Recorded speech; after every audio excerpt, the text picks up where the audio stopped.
Hey everyone, good morning, happy Saturday.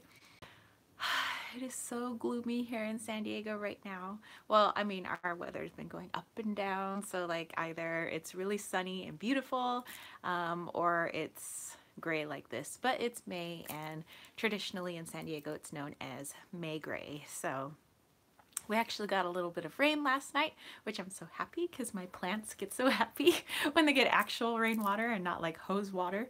So yeah, so I guess I'll just wait for you peeps to come jump on in. And I just texted my uncle because my uncle and I are having such a hard time like coordinating like his schedule with my live chat schedule, and he's like, I went on the live chat but there was nobody there, and or sometimes either he's like on too early or he's on too late, and he's like, I missed it again. And so I just texted him and I was like, okay, in a few minutes I'm going on my live chat. Sherry Bug, what up? Good morning, happy Saturday. So like the title says, Melanie, hey, how are you doing? Good morning, happy Saturday. Or for some people it's probably going on into the afternoon, or if you're on the other side of the world then you're probably late afternoon, early evening, maybe. So so yeah, I have a new deck to share with you guys. It's a collector deck. And usually I'm not like a collector. I mean, I have a lot of tarot and oracle decks, yes, but I use all of them. There aren't any decks where I'm just like, this is my collector deck and I don't use it and it's like just like the museum piece of my house. Well, I did buy a collector deck, but hey Sammy, what's up?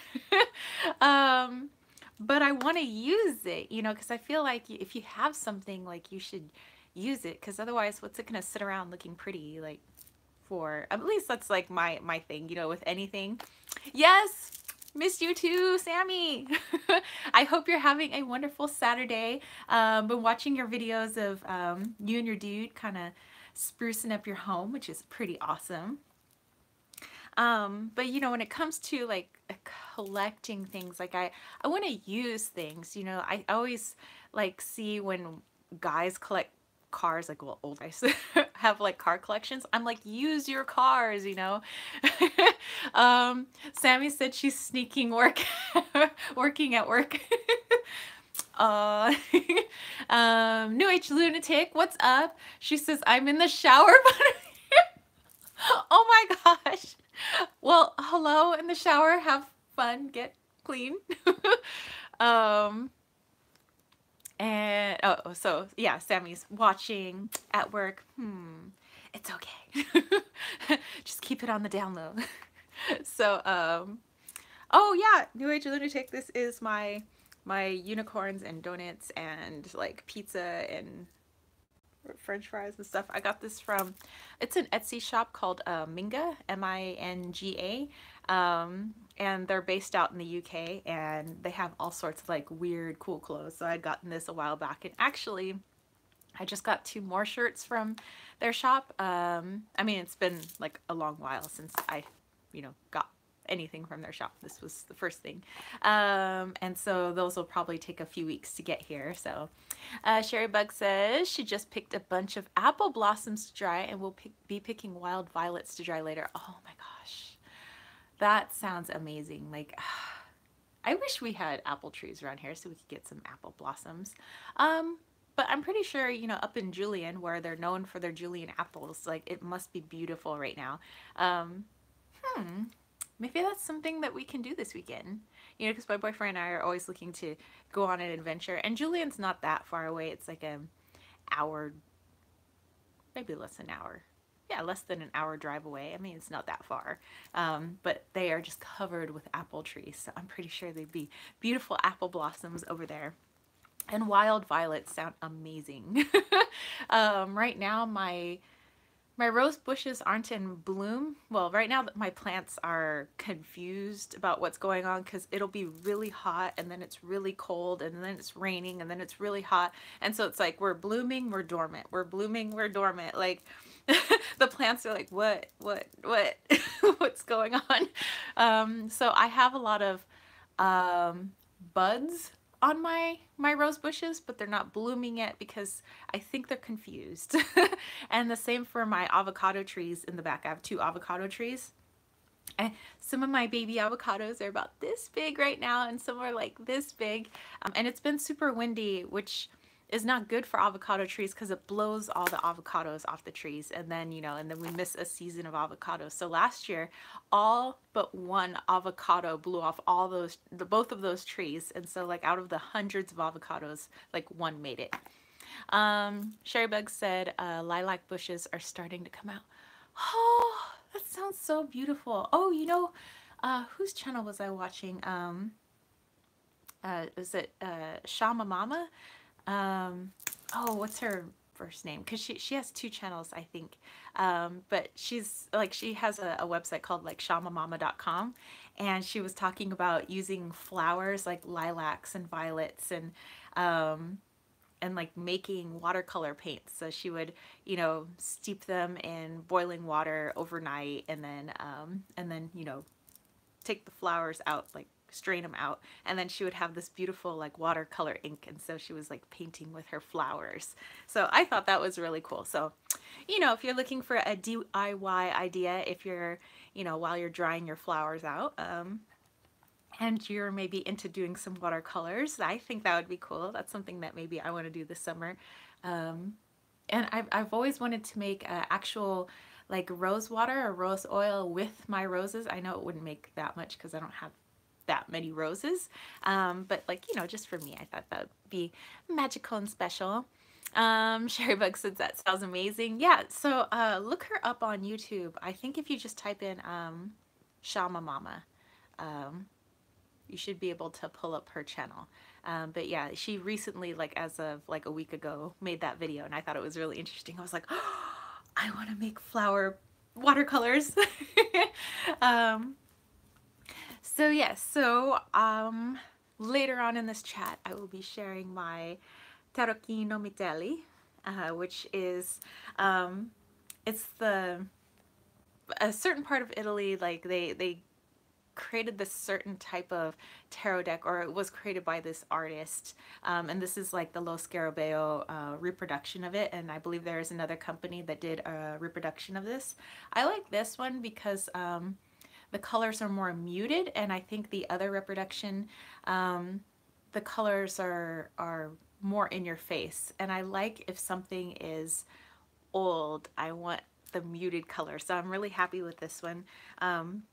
It does say not for shuffling, and I'm like, I want to shuffle it though. So I'm thinking I'll make a proper review video of this, and of course I'll show you guys on here. And then I actually want to use it. But it's a little bit different than, tarot now, where this one is, I think, like 62 cards or 64 cards, and then, regular tarot 78, but we'll talk about it later. All right, looks like we have Champagne C in here. What up? Good to see you too. So yeah, we will talk about this. Circa 1660. And then a couple other decks just to share with you guys. This obviously bought secondhand off of eBay for like, was it $10? The old Gypsy fortune telling cards, and I thought it was funny because Tattooed Spirit just got this deck like gifted to him from, I believe, his aunt and uncle. So yeah, this is pretty cool. This is like a mixture of like Kipper, Lenormand-ish. I don't know, I think it's pretty rad, so I'll share that one later as well. And to go with my sweatshirt, oh, Crystal Unicorn Tarot. So I backed this on Indiegogo. I've done a review of it already, created by Pamela Chen, and I think she's still getting decks out to the people that backed her on Indiegogo, and then after that, anybody who puts in orders for it can get it. Sherrybug said, OMG, I got my Santa Muerte, loving it. Oh, hey! I was contemplating taking out my Santa Muerte today. So yay. Yeah, this is a really good deck. Like, I think it's got really good energy coming off of it and everything. And I do love how it reads. And so, cool. New Age Lunatic said her unicorn, Crystal Unicorn Tarot, has shipped. Yes! So, may it get to you in unicorn lightning speed. I'm guessing unicorns go fast. They probably go fast. Yeah. Let's see. And then there's one book to share with you guys, and that I finally got this one based off recommendation from my friend Steph in Belgium, but it's Sasha Graham's 365 tarot spreads. So I want to do one of these for you guys today. You know, obviously do May 12th. Yes, do the May 12th spread. So I think that'll be cool. And yeah, oh, and then talk to you guys about my crazy dream last night, because I know everybody likes like dream story time. And then I think, yeah, I think that was everything. Oh, and to give you guys an altar tour, because obviously you see the altar cloth has changed. It's my pineapples as we get into more closer to summer, as I'm so excited. And so yeah, I will definitely do that. So there we go. That's the lineup for today. So just wondering, what are you guys doing on this lovely Saturday before we, you know, get into everything? So are you guys having some tea? Is it already the afternoon for some of you guys? Are you halfway across the world? So time zone is a lot different. So what do you guys have lined up for Saturday? What is your Saturday morning looking like? And what do you guys have planned? And like I said, I think maybe then I want to go to Julian, since Sherry Bug was talking about the apple blossoms. I'm like, I want to go to Julian now. Sherry Bug said, has anyone else been hearing Pele speak lately? You know, now that you say that, I didn't associate what's going on right now, like the energy, as being Pele energy. But if I start to put two and two together, I think it is. So yeah, I think I have been feeling some of that Pele energy, or at least how I interpret Pele energy. In fact, we were just talking about, my boyfriend and I were talking about volcanoes last night, like just out of nowhere. Oh, we were talking about the ozone layer, and we were just talking about like Earth stuff, and my boyfriend was talking about how like volcanoes can spew off, you know, the emissions that go off into our ozone layer. You know, like if you took every car on the planet and what they emit in a year, you know, a volcano like spews it out in like just a couple of minutes, and I'm just like, whoa. Volcanoes are crazy. And he's always going back and forth to Hawaii to be with his buddy who lives over there. And his buddy has like he does affordable housing, and what part of Hawaii is he in? He is in Kauai. And so he always needs like the windows tinted for all the homes out there, because they have some intense heat, being as close to the equator as they are. Like he says, like the UV index is just like crazy down there. It is so piercing. Like he says, your skin, he goes, I don't care how brown you are burning like within a couple of seconds. Like sunscreen is non-negotiable, like in Hawaii. But anyway, he goes over there to tint windows, and sometimes they go over to see like some of the lava flows, and it's like how, you know, like the volcanoes, you know, Hawaii would be nothing without them. Like it helps, they say, grow their land. And as far as Pele energy, there's been so much like I've been talking about, this has been a crazy year for me, and I was sitting in a meditation, and I was just like, why, you know, there's been so much good happening this year, but yet also so much pain this year. I was like there's pain, but it's like all these things blooming and blossoming, kind of like you know, the volcanoes of Hawaii, where, you know, there's all this stuff spewing out, and you're like, you know, it's danger. But yet what can come from a volcano are those, you know, beautiful beaches, and the beauty that you can find in lava rock, and the fact that it's goes off into the ocean, creates this beautiful steam, and how it benefits Hawaii. It's just like it kind of feels like my life this year. Well, I say this year, but like going from like August, no, September, maybe September to like this month is just like, oh my gosh, so much change, so much upheaval, but yet so much good coming. Sharebug said, I have never been to the main island, but have been out to Oahu. My life feels like Pele energy too. Growth through cataclysm. Yes, yes. Because I'm like, why all this? Yeah, I was just sitting in my meditation, and I was just like, and I actually had a little bit of a good cry, because I was like, why, so many crazy parents this year. The crazy guy that was in our house, and our house got destroyed. And yes, now this summer we're going to get it fixed, because we want to wait till summer, till I'm like home, to be able to, watch the people working on the house. I'm like, so many crazy situations, my heart thing this year, but then on the flip side, so many other cool things, like my intuition just like going like it's more open than I thought, intuition could be open. And, my ability to, see, hear, feel, know that spirit's around, seeing with my eyes, spirit, like that's pretty crazy. Inadvertently being forced to clear somebody's home and doing a pretty good job at it, and now there are other people that are lined up to want me to clear their home, and I'm like, okay. And so there's all that.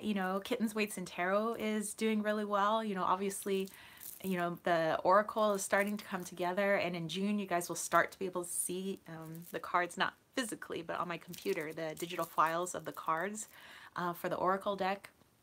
I actually want to plan out the itinerary for the meetup this summer.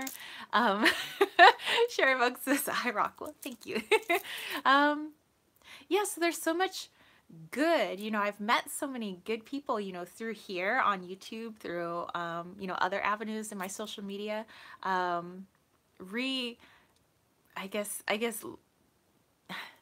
like some of my friends that we already had, like me and my boyfriend, like we have, our mutual friends, like when I became more open about my spiritual practices, then they were more open about their spiritual practice. And then we find out that like, hey, we like kind of practice the same thing. Like, who would have known? So, oh, Rita's here. Hey, what's up? How are you? So yeah, a lot of good stuff, but a lot of painful stuff too. And I guess you got to take the good along with the bad, as they say. Keep that whole balance thing. Okay, so yeah, what else do you guys have besides the Pele energy going on? How is your Saturdays? I shall take a drink of water. And then maybe I'll take you guys on the altar tour. Because I think it looks really pretty right now. I'm like at my altar yesterday. I'm like, altar looking good. Green Owl said, hey, lurking and working. It's okay to lurk and work. So how are you, Green Owl?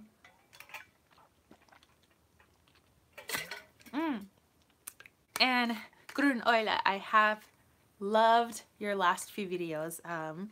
You were getting into, like, a lot of people have been opening up a lot about a lot of very personal things, and I think everyone for being able to do that. Like, there's been a lot of people talking about past hurts in childhood, abuse. People have been talking about depression. Kellyanne Maddox, I mean, she's a plethora of information in that arena, and I love listening to her and her thoughts. Imogen Walters, I just watched her video last night where she was talking about tarot and depression and kind of what that's like for her. And I like that more people are opening up about so many personal battles, and I think that at least you know, makes it okay for people to talk about things that bother them and not have to put on this front like everything's okay. Like they make a video and it's like everything is okay, and if it's not okay, it's okay to express that, you know. Sometimes when we scroll through our Instagram feeds and everybody looks like they have these like charmed lives, you know, and sometimes, you know, it feels like nowadays it's okay to say I'm not perfect. I have some human issues, and I feel like expressing them. And I like that it's been safe enough to be able to do so. Some people disable the comments because I understand, because you know, you just don't want to, it's like, I need to get this out, but I just, you know, it might be too much to hear what people, you know, have to say. But I like that it's been this feeling of being more safe to be more open about what troubles us. And then, you know, if more people feel open about that, we can help heal each other. You know, it's like, oh, hey, I've gone through a similar thing. Like, you're not alone. That's what I'm trying to say. I'm trying to spit that out. It's nice to feel like we're not alone in our trials and tribulations, you know, that we have people out here, we have support. So everybody who makes those videos, I really do appreciate. And I've been going through some very difficult things myself, and having to recognize my behaviors, like why do I do certain things, and it's like, oh, it's all stemming from this one thing where I think I have all these other problems going on.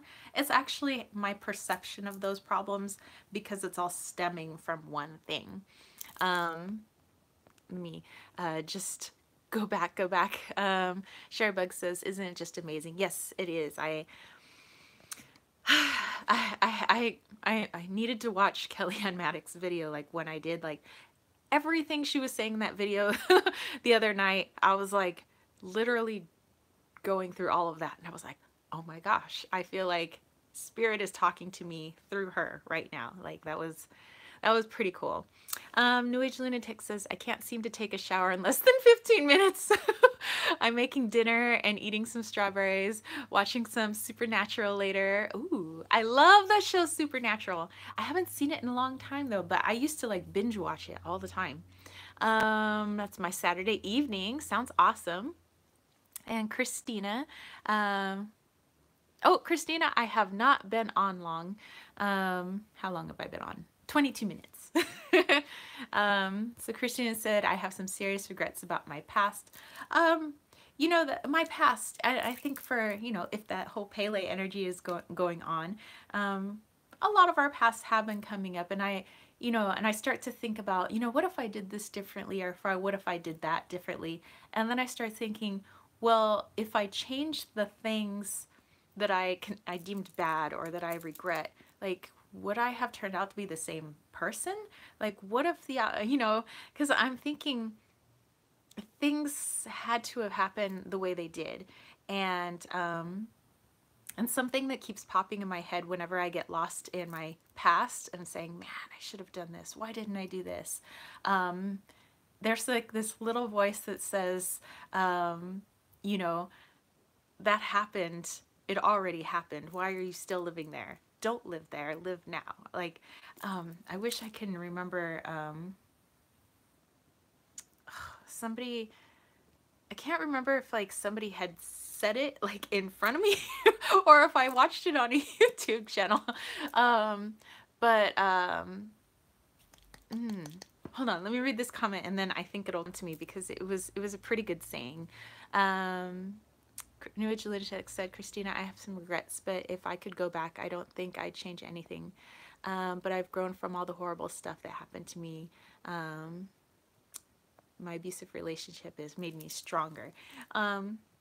Exactly. I think, like, would I be in the same place I am right now if all the crap never happened to me? Would I be the same person? Would I be pursuing the same goals? Would I have the people in my life that I have now had the crap never happened? So that whole taking the good with the bad, you know, the whole balance, that whole balance thing. And that's all I hear in my meditations is everything is a balance, you know, sickness and health, you know, light and dark, good and bad, you know, evil and good, you know, all that's everything's a balance, and you can't have an overabundance of one or the other, otherwise it knocks it out of whack.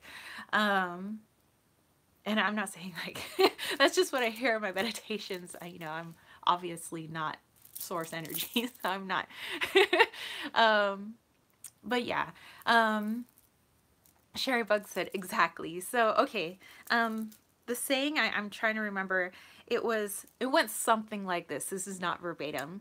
That there was this person that was trying to cross this muddy road, but they had these like really nice garments and everything, and these couple of monks are walking by, and the one monk is like, oh, wants to carry this person across the muddy road, and so he offers to carry this person across. They're like, yes. And so picks him up, and the whole time they're complaining while he's carrying this person across the muddy road, like, you're bumping me around too much, and could you walk a little faster? And then once he puts the person down on the other side, they like smack him for taking too long carrying them across the road, and and I still ended up getting a little bit of mud on my clothes, how dare you? So totally, not even grateful, not thankful at all. And so the monk and his friend continue on their way. And the one monk tells the other, he says, can you believe that person? That person didn't even say thank you. That person wasn't even grateful. In fact, that person was angry. It almost seemed for you helping them, and the one monk didn't say anything. They keep going on. Another half hour into their trip, because obviously they're on a nice long walk, and the other monk says, aren't you angry? How that way that person treated you? That person was just not grateful at all, and hit you. Like, can you believe that? And the one monk says, I put that person down an hour and a half ago. Why are you still with them? And to me, that really stood with me. That happened, whatever, a year ago, 2 years ago, 5 years ago. Why am I still living there? And so sometimes I have to catch myself and have to be like, why am I still living in that spot? Why am I still in my 15-year-old shoes or my 25-year-old shoes? Like, why am I still living that situation that is gone? It's gone. The only place I keep it alive is in my memory. And so for me, that's been very helpful for me to catch myself when I start to get into a place of what my boyfriend calls spiraling, where I'm like, God, why did I do that? And, and I feel like I hurt this person's feelings, and, and then I have to catch myself and be like, whoa, okay, how long ago was that? Would I do this same action again? No, because I've learned from my mistakes, and I'm like, why am I still living there then? Okay, moving on. So that's what I have to catch myself as of late, of I'm not there anymore. I would, of course, never make the same mistake again, because the mistake's already been made, and therefore it was a lesson, and I have learned my lesson. I would not, and I would never do certain things again. And so I think that's taking the good out of something that you regret. Like, okay, I have these regrets. Like, I wish I never did this. I wish I never said this to this person. Okay, but you would never say that again. You would never act that way again, or you'd never do that thing again. And so, that makes me a little emotional, because that's what I'm going through right now as I'm working on, looking and not trying to live in my past, trying to live in the right now. And I feel like that's been very helpful in a lot of the shit that has been going on, with parents, with, I catch myself thinking about the guy that lived with us, and every time I look at the multiple holes in the house, on the walls and the ceiling, and I just think of him, and I'm just like, God, and why didn't we throw him out sooner? And, and he totally took advantage of us. And then I have to catch myself, and I'm like, whoa, like, this guy left in December. It's May. Why am I still living in December? Is he in my home anymore? No. Is his energy still in my home anymore? No. Is it our home again? Yes. And I'm like, why am I still bringing his energy back into the home? So that's when I'm like, no, stop. This person isn't here anymore. There's nothing you can do to change this person. He's on his own trip or whatever, you know, he's got to do for his life, you know, and we're not a part of it anymore. And that I should be thankful for. And I'm like, okay, you know, would I ever move somebody in our home again? You know, we'd probably think twice. Yeah, I mean, we have people who stay over, of course, but it's like, you know, I'm much more protective of my home now, and protective of my boundaries. That's translated to like my physical, like energetic boundaries. And I'm like, So I've learned a lot from that. And so that's something that, yeah, I catch myself, and every now and then I do still have nightmares. I have nightmares that he wants to come back, and in my nightmares I'm like, oh hell no. You step foot in this house, I will cut you. do not come near my home. And it's weird because my boyfriend also has the same nightmare. Like we have the exact same nightmares when it comes to that. When, you know, when I'm having a nightmare one night, he'll have the other nightmare the other night where he's like, man, I had a dream that he was like trying to come back into our house. And I dreamt that you ran in front of me and you were like, oh, hell no. You know, so my boyfriend in his nightmares, the guy's trying to come back and I'm the one at the door being like, you know, F off. Like, you are not allowed in this home. And so he sees me as protecting the home in his nightmares. And in my nightmares, you know, I see myself as the sole person standing in the doorway like, do not pass go, do not collect $200 and I will kick your ass. So, whew, my goodness, having kind of a heavy Saturday morning, y'all. Sherry Bug said, yes, I think anyone who believes in the energy of higher power, goddess, whatever you call it, we forget that thinking the negative experiences in people will draw that negative energy. Exactly. So I'm like, I don't need that back in my life. So I have to consciously tell myself, whoa, stop. What are you doing? Stop, drop, and roll, basically. So stop, drop, and move on. Yeah, stop, drop, and move on. There you go. That's going to be the new sign that we put up in the home. It's got the whole tuck and roll that they have in schools, but stop, drop, and move on. I'm going to make that sign. I need to make that sign. I need to make that shirt. Yes. Oh, and whenever, if Sean makes it on, then yes, I have to make the hashtag Wally is life too. Okay, couple of shirts to make. Stop, drop, and move on, and hashtag Wally is life. So all my projects for the summertime. Yes. Okay. And then, okay, I will share my Friday, was it Friday? No, it was my Thursday evening meditation, because I was upset. I was getting pretty agitated.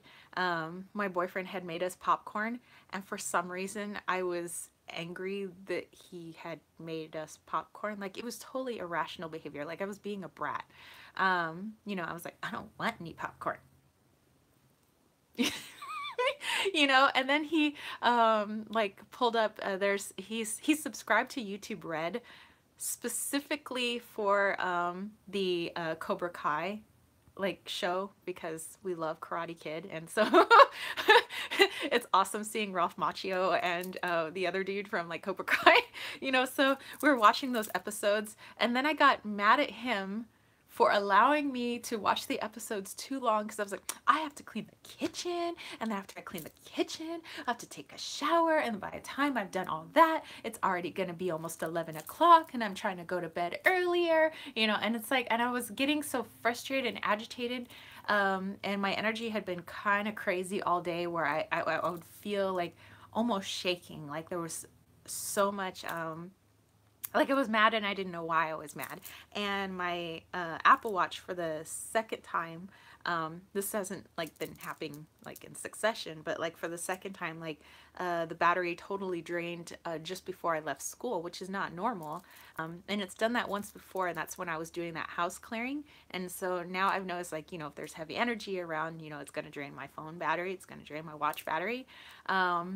and my watch battery had almost fully drained, and I was feeling this like like almost you know, it's like I want to run somewhere, I want to you know, and I have this energy and I don't know where to put it, and it was making me anxious and upset, and I had no idea like what was going on, you know, at a conscious level.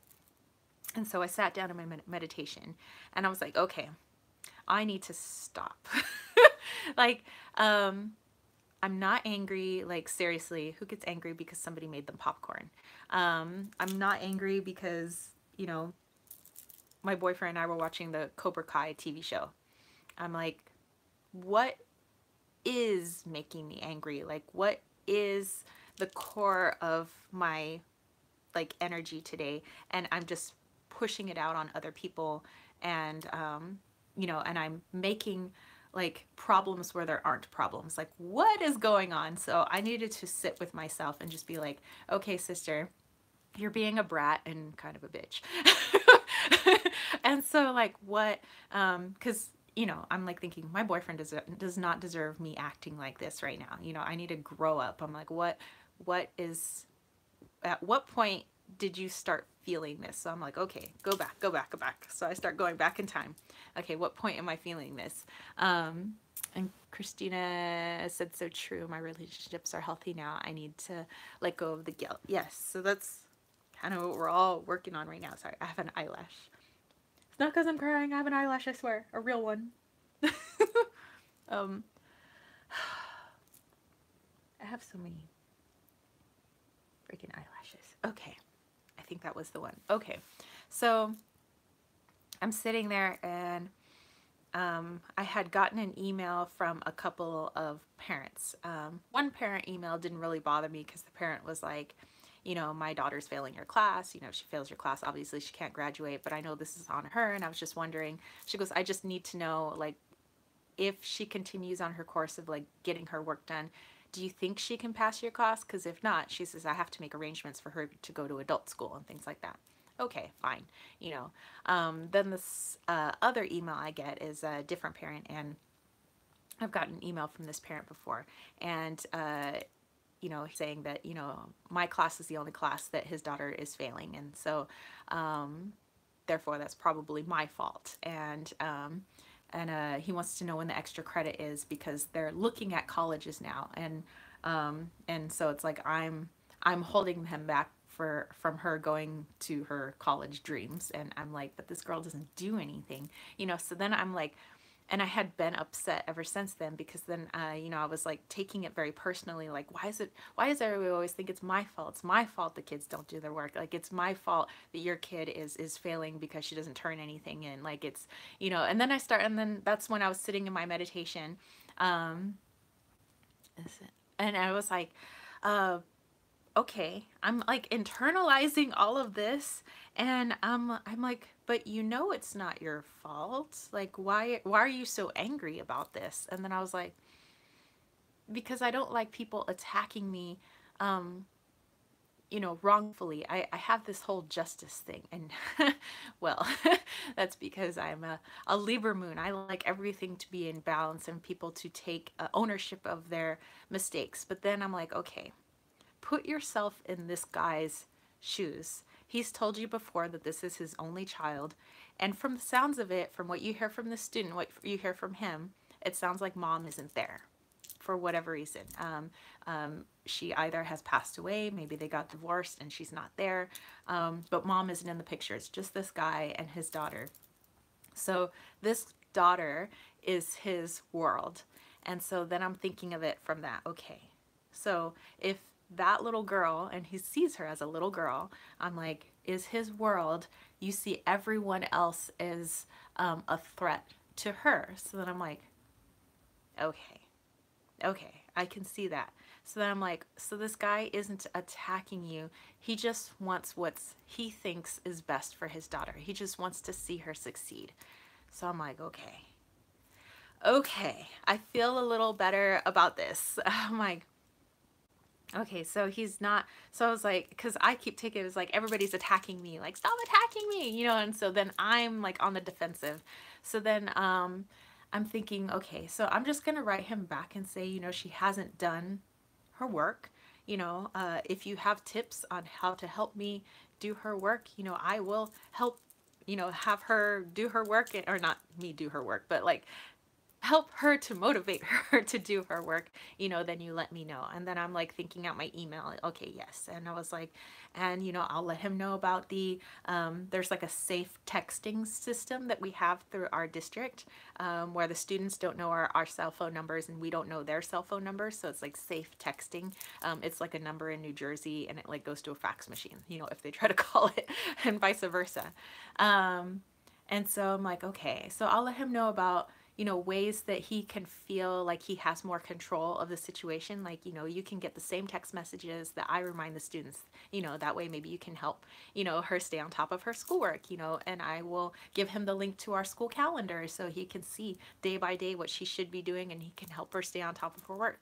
So I was thinking of ways to empower this father instead of going on the defensive, like, it's not my fault your kid don't turn anything in, because I'm like, okay, because that's not helping anybody. I was like, because seriously, like, do you want, like, I don't want this girl to fail, I want to see her succeed and, go on. And I'm like, and live her life. I was like, but I am not going to give her special privileges, make her more special than the other kids. So I'm like, what can I do to help? I will empower the dad. And so I haven't heard back. So I'm guessing that worked. I sent that an empowering email, and I felt so much better. And my energy was much calmer. And so that's what I've been trying to do a lot of lately, is when I start to feel like that agitated energy, I'm like, okay, where is this stemming from, and how can I fix the situation? Christina says, you're an awesome teacher. I wish I could have had a teacher like you. Well, thank you. I don't know. I just, I just do my thing. So yeah. And then, of course there's that other family, that, had been fighting over trying to get their son's grade changed from a B to an A from first semester. Well, they're still going, even though their kids are getting ready to go to college in a few weeks. They've both been accepted, and because she has twins, and so the twins have been accepted. And so my union president has decided, he's like, I don't want you to be under any more stress. I'll go to all the meetings from now on. You don't have to worry about anything. And he says, but basically they just kind of want to see you punished now for them having to make all these meetings. Like, they fought so hard that they feel like it's your fault they had to fight so hard. So he says, now it's not about the grade. They just kind of want to see you punished. And so I was like, okay, well, I was like, you go ahead and deal with that. And, and I started thinking to myself, instead of me getting all worked up and like, oh, these people, why won't they just go away? Instead it's like, okay, I was like, I haven't done anything wrong, so I was like, and if they, we have really good union lawyers if it comes to that. And I was like, well, and if they want to take this like all further and everything, I'm just going to be like, no, I don't want to keep fighting. Like, why are you guys still fighting? So, in my brain, I'm just like, okay. And so since I've had that, type of attitude of like, I'm not fighting anymore, I don't want to fight these people anymore, and coming from an attitude of, okay, why do I see these people wanting to attack me? And it's because, well, okay, they have 3 sons. They have a younger son who's going to be a freshman next year. and then they have these twin boys. Mom and dad are very protective of these boys. And so I'm like, okay, so they see, anybody giving their child less than perfect because they see their children as perfect, as being their perfect angels, and to see somebody give them less is like, for maybe that person not to see how awesome her kids are. So I'm like, okay, through some way I can kind of see where these parents are coming from. I mean, to me it's a little whack, but I'm like, okay, I can kind of see that. She wants to be protective mama and, protective daddy, and, and I see them as fighting because they're like, they see it as right. He should rightfully get an A, and they don't understand why somebody would give him B. And for me, you know, I would go on the defensive, like, well, he hasn't earned an A, you know. And so now I'm just like, I'm not gonna fight anymore. Just, you know, you guys want to go like district, you want to change their grade, go ahead. Like I'm not going to fight them anymore. You know, if it really means that much to them, you guys go ahead and change the grade, because for me to continue to fight is painful to me. It is hurting me. So I don't wish to hurt myself anymore. I don't wish to, you know, abuse myself in this way by continuing this cycle of, I don't know, fighting or whatever is going on, this back and forth. I was like, you know, just, I cut it off, you know. If, you know, so I've already said that to my union president. If you guys want to go ahead and give the A or whatever you want to do, or, you know, I'm not going to fight anymore, because that's my gift to myself, you know. It's no longer a moral thing of me like standing my ground and like, no, he mustn't have an A. Because I'm like, at what point am I just being a stubborn ass to myself, you know? So I'm like, okay, in order to love myself, I'm like, I'm just not fighting anymore. I'm not fighting that anymore. So anyway, and I think Christina and Sherrybug have been having an awesome conversation back and forth. Sherrybug said, Libra Moon here, tough sometimes. Oh, Libra Moon as well. Okay, cool, cool. Found that for myself. Forgiveness for allowing myself to stay in a relationship for a long. Oh, so you guys are going back and forth about balance. Yes, yes, good stuff.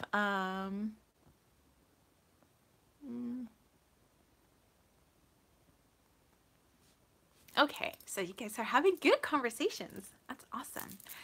So, whew, giving you guys such like a heavy Saturday morning. I don't mean to give you guys such a heavy Saturday morning. So, well then,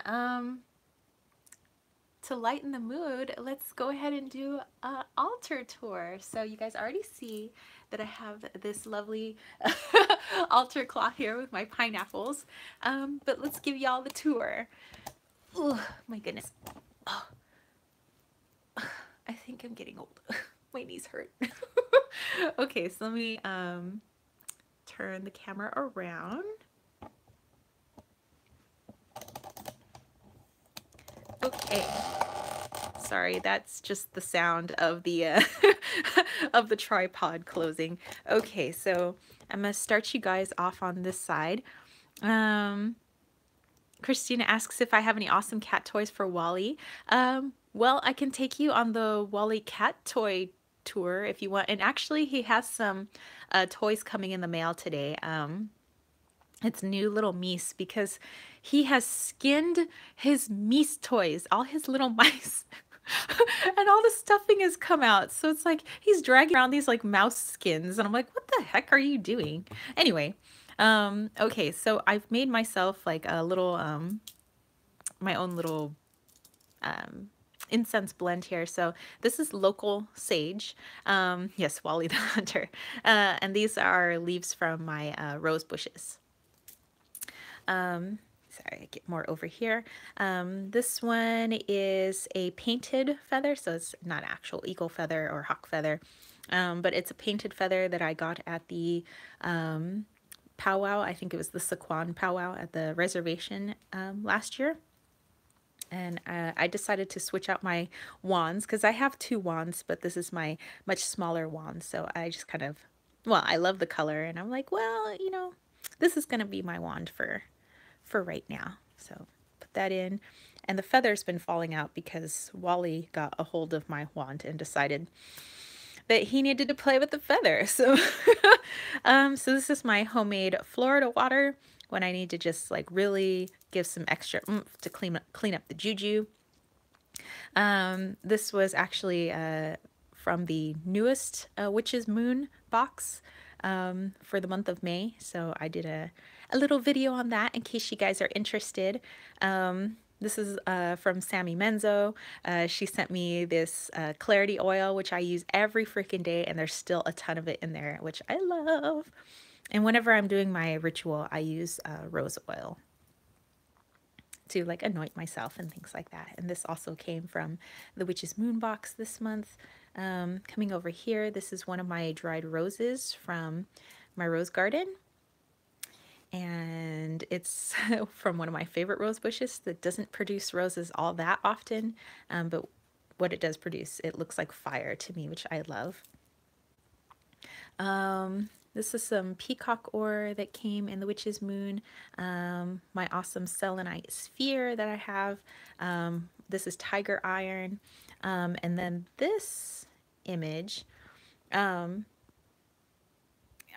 cut this out from a magazine and then whatever, glued more paper on the back of it to make it stiff, because I was into making my own postcards, you know, back when we used to like OG write each other before the interwebs. So this is like predating well, I had a computer in the house, but we didn't have like internet wasn't a thing yet, and AOL hadn't been created yet.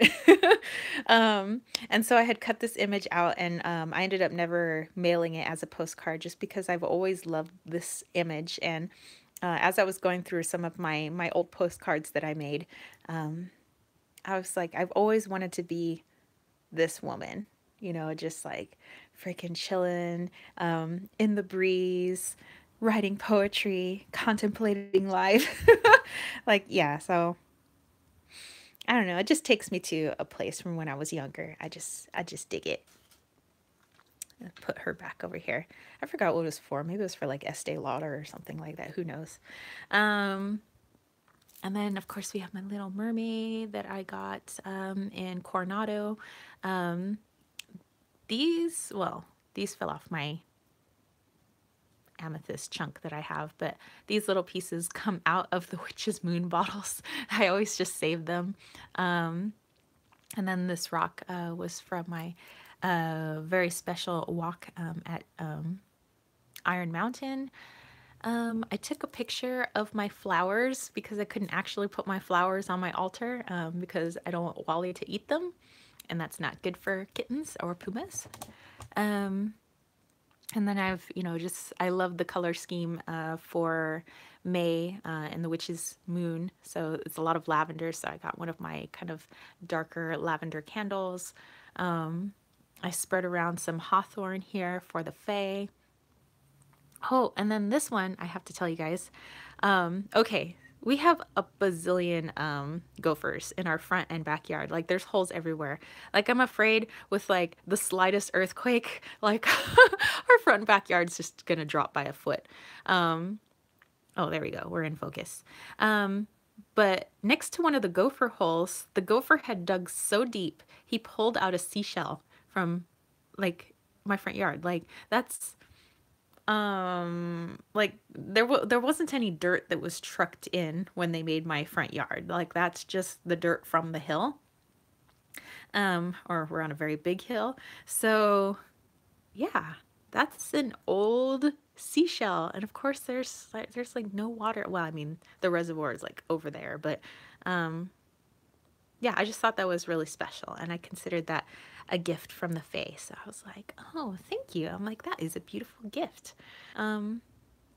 Yeah, so here we have my incense thing. This came in the Witch's Moon this month. So this is like a fairy spirit box. So inside you can put your wishes. So I put some hawthorn in there, and I put a little bit of the oil that came this month. And so I haven't put any wishes in there yet, but I'm working on it.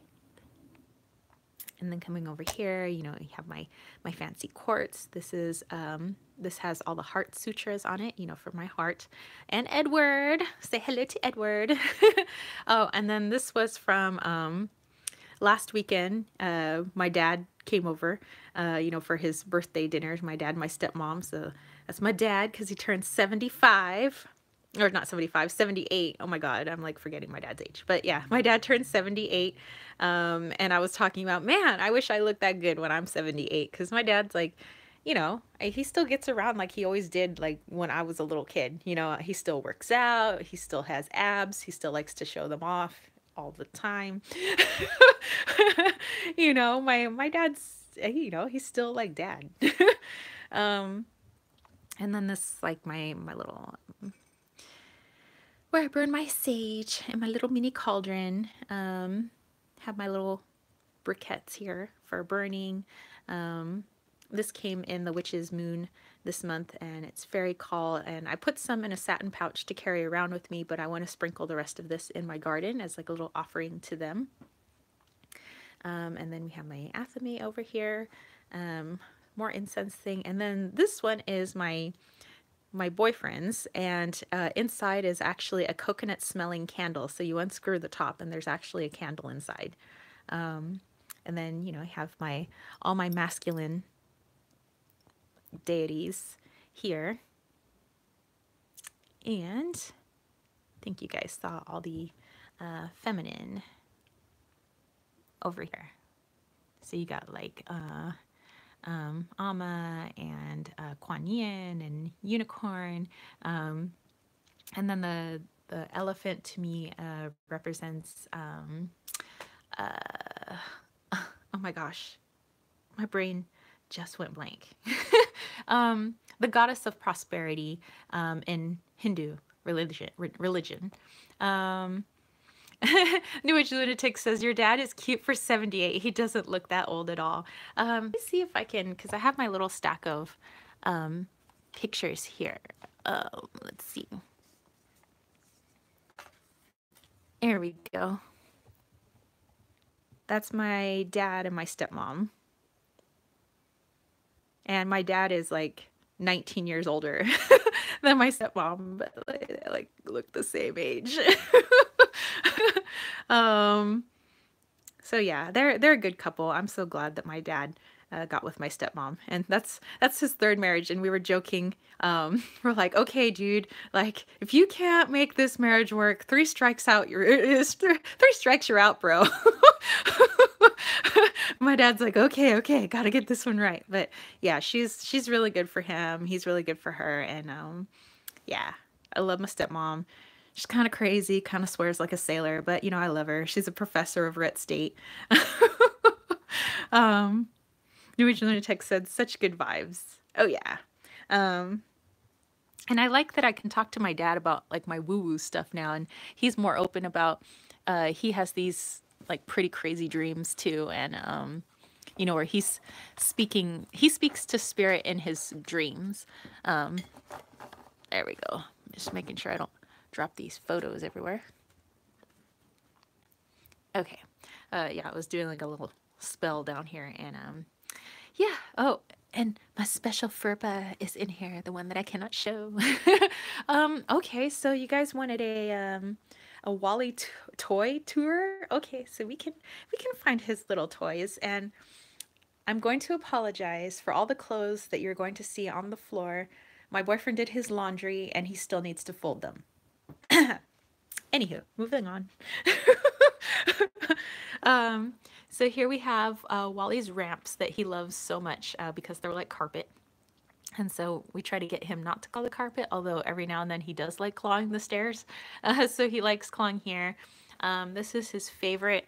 He likes anything red, and they say that cats can't see color, but he loves the color red. And so he loves red mice, he likes red poofs, and so we have to go to Michael's to buy him another poof. But yeah, he kind of destroyed this one last night.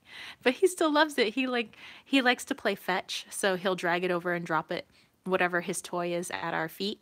New Age Lunatic said, Sean isn't here, so I'll say it for him. Wally's life. Hashtag Wally's life. So yeah, you know, he'll bring his toy, and then, you know, you'll toss it. He'll go race after it. Sometimes he'll bring it back to you halfway. Like, you know, he's like, okay, now you fetch. But yeah, Wally likes to play fetch, but that's his little toy there. Over here is his little wand toys, the kind that you know, flip around, and he likes to chase all over. So it's like little worms and things like that. This is his whole cat condo. So he actually likes to climb the outside of it, and he'll climb to the very top. And you can actually see his really awesome muscles because my Puma is buff. So yeah, in here he has toys as well. So there's a lot of toys in there. Oh my goodness, this is one of his. Okay, he skinned this mouse. This used to be a mouse, and this is the stuffing that was in the mouse. There you go. And I think there's one he left in the bathtub last night because he likes to kill things in the bathtub. You guys like my Hello Kitty bubble bath? Ah, yes, a skinned mouse. That's so sad. That's why I had to buy him new meese, and that's why we're having, that's what he's getting in the mail today. Sherrybug said, my German Shepherd loves soap bubbles. Just discovered that. Drives her bananas trying to catch them. Oh my gosh. We have catnip, like bubbles, but Wally's not interested in it. And I'm like, oh, our old cat like used to go crazy. Newly Julie Tech said, that would be an awesome t-shirt. My Puma is buff and Wally's face. Well, here's the Puma. Hey, Wally. Yeah, hello. Oh, purr, purr, purr. Oh, purr, purr, purr. Yes. How's my little Wallito? Oh, oh, oh, oh, oh. Oh. Oh, thank you. Relaxing on Dad's sweatshirt. Oh, he's got it so rough. Oh, and by the way, he doesn't know whose tail this is. So every now and then he has to hold it down because his tail annoys him. And sometimes his tail starts slapping him in the face and he gets really angry. Yeah, he doesn't know this tail is attached. Oh, Wally. Toe beans. Smoosh the toe beans. Yeah. Want to say hello? Yeah. Yeah, Wally doesn't get any attention here.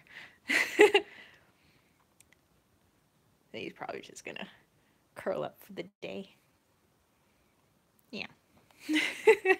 But he has some toys over here. He's got his little tent that he likes to sleep in.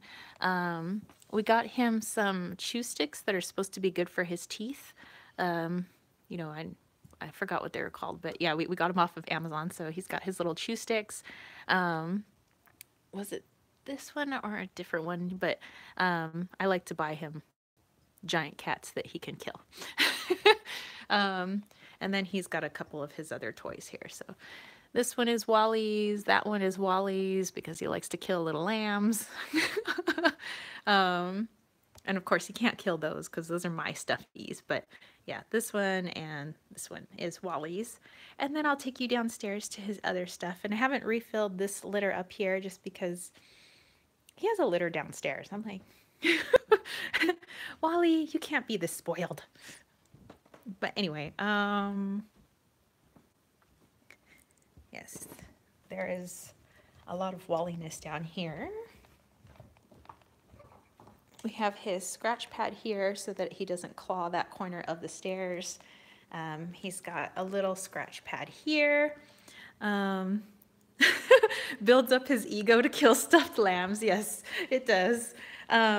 This is a box that we got our Costco items in, you know, when they put everything in a box for you. And we turned it upside down and we call it Wally's garage. So he sometimes parks himself there. That's one of his other poofs. He likes to kill this styrofoam thing. He likes trash, by the way. He just, trash is like his favorite toy. Here's a little mouse that he hasn't shredded yet. So he'll probably be working on that later on. This is his basket full of toys over here, and sometimes he'll reach into his basket and grab what he needs. And this guy is, I mean, some of these are, well, these are actually from our old cat, Presley, and my boyfriend said this one was called Wesley, which was Presley's evil nemesis, his evil twin, and so this was Wesley. Yeah, and this was Presley's toys. This is all of Presley's doing from our old cat, you know, biting their paws and biting their butts. Like Presley's thing was to bite the butts of his toys and to like rip out their buttholes. We have really weird cats. So we have more stick toys for him here. This is from Brian's mom. You know, she's passed away now, but this was hers. And these are, oh, here it is. Is this monkey butt? Yes, this is monkey butt. So our old cat bit out his butt and took out all the stuffing. But this was called monkey butt. And then these are the cat crazies. Like he likes to, like he just likes that sound. So, but yeah, this is all Presley stuff and Wally stuff. Christina says my cat chews electric cords all the way through. Oh my gosh. I'm glad Wally doesn't do that. And neither did Presley. Like they weren't interested in that, which I'm thankful because I don't want them getting hurt. But yeah, they will chew this stuff. And these are old bag handles that we usually tie into a circle for him. And oh, like this.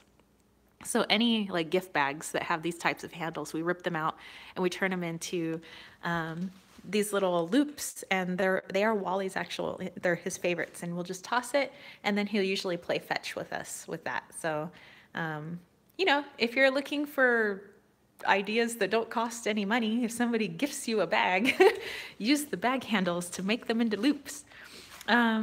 This was just packaging from something that I got in the mail, but he loves the crinkly sound, so he loves to hide under here, and you'll just see this thing like moving across the floor and like a big lump in the middle, and that'll be Wally. And he thinks you can't see him. But yeah, here's all his little toys. Like he's got fortune cookies. I see 9 lives in your future.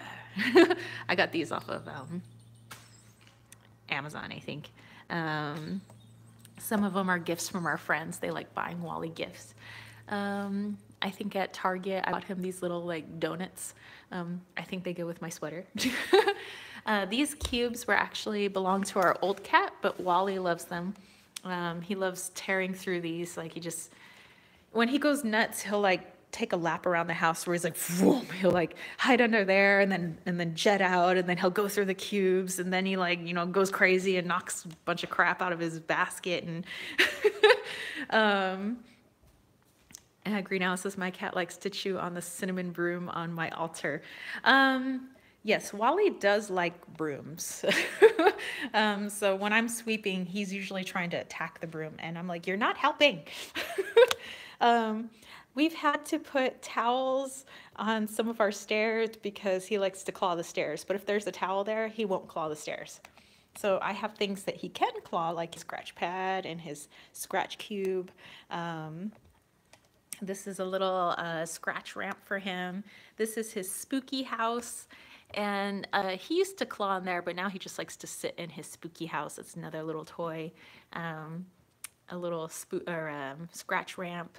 A second scratch ramp, another scratch pad. I think that's it. Oh, we just bought, or my boyfriend bought, a ton of Italian sparkling water. It was like a mistake that they bought it for a certain Costco. Like it was meant to go further up north, you know, for the clientele up there. And I love Italian sparkling water. You know, like when I was in Italy and they'd ask me for gas or no gas. And I was like, oh, with gas, with gas, por favor. Por favore. I think that's all of Wally's things. Oh, you're probably wondering, why do you have garbage in front of your refrigerator? Well, let me tell you. We put 2 boxes in front of here, and enough to make the refrigerator breathe because we don't want to clog up the air down there. But Wally likes to shove his toys under the fridge, and it's like a to move this fridge out and like to get all his stuff out from underneath. So to prevent him from stuffing things under there, we put these boxes. And so he'd rather jump inside the box and play in the box than to shove stuff under the fridge. So that's preventing him from shoving stuff under the fridge. But when we have company, you know, we'll move it away so people don't see that we have like boxes in front of our refrigerator. Anyway. Okay, let's get to those decks that I want to show you guys. So going back upstairs. And again, it's my boyfriend's laundry. He used to fold his clothes. Oh yeah, and then I forgot Wally's little scratch box that he likes to sleep in there too. Oh, and one last thing. There is a bag over there that is lined in catnip, and that's his special cat bag. And he likes to play in there too. Okay, yeah. So that is everything, I think. Yeah, Wally has a lot of toys. He's not spoiled. um, okay, so sorry, I'm just fixing the tripod. Okay. Alrighty then. So, let me get some water and let me show off these decks to you guys.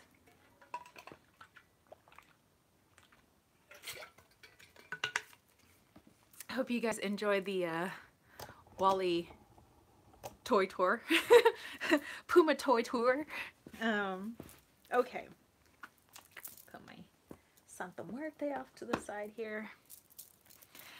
Okay, so like I said, I already did a review of the Crystal Unicorn Tarot, but you know, just to show a few cards here. These are the backs of the Crystal Unicorn Tarot. Sherry Buxley, he has such a tough life. I know. Wally's life is rough. We need to stop abusing him. It's so abusive. But yeah, I've been loving these cards so much.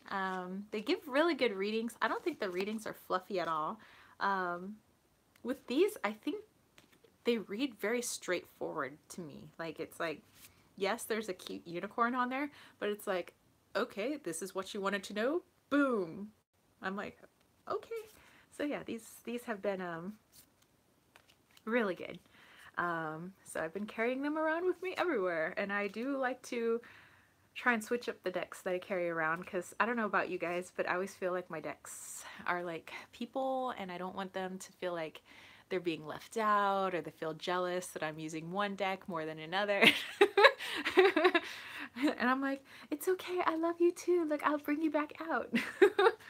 Yeah, I love the font at the bottom. Yeah, everything that is awesome sauce. And there we go.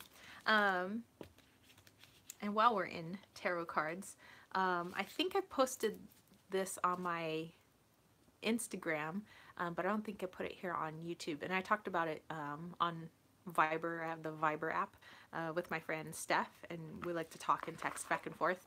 And I was talking about when I did my Wheel of the Year spread, my Witch's Wheel, I pulled out all the Esbats and the Sabbats, and then I pulled a card for every month. And the card, and I did this at the end of December, just before January 1st. And the card that I pulled for May was the High Priestess card. And I think I used like the Victorian Romantic Tarot or something like that. Well then, a couple of weeks ago, my friend Steph says, oh, I have this awesome spread that I use for like my monthly readings for myself. And I was like, oh, okay. You know, so there's like a card for the month, and then there's like you pull a color card or any sort of oracle card that has use of a lot of color. And then she had these like different spread positions. And I was like, okay, well, this is fun. So I decided to use my Crystal Unicorn Tarot, I used my Animal Kin, and I used the Color Gypsy Oracle for the color card. And so I pulled my card for the month of May, and I pulled the High Priestess card again, and I was like, okay, because I pulled the High Priestess card, different deck, December 2017. Then in the month of May, I pulled the High Priestess card, different deck, again. I'm like, So I will say that definitely my card is meant to be the High Priestess card for the month of May. I love when stuff like that just works out. I think it's freaking awesome. Okay. Next one is my old Gypsy fortune telling cards. And yes, I know that Tattooed Spirit already went over this, but I think it's really cool. It just, I love old smell. You know, like old bookstore, old stuff. I like the old smell. And it's from 1946, I believe. But yeah, look how yellowed the paper is, and it tells you, you know, how to do the spread. You basically almost set it out like a grand tableau. Sherry Book said, nice reaffirmation. Yeah, I'm like, I like it. I like it. So here we go. And that's meant to be the layout here in the back. And I'll just kind of keep it folded up just because the paper is really old. I don't want it to tear. And the box itself is pretty ancient. But anyway, the cards, they're still like good, really straight. I mean, sure, they're yellowed, but I dig it. And I think there's one card that may have turned a little brown. There we go. That's cool. It doesn't bother me. But yeah, check these out. They're kind of Kipper, kind of Lenormand. New Age Lutex says, I can't believe people haven't bottled old book smell yet. They can do some crazy flavors, but no old books. Yeah, I know, right? Like you can, they have bottled new car smell, but they have not bottled old book smell. Yes. I love the smell of old books. You know, you walk into like an old library and you walk to the back of the library where like nobody's really been in a long time. You're just like, yes. Hashtag nerd problems.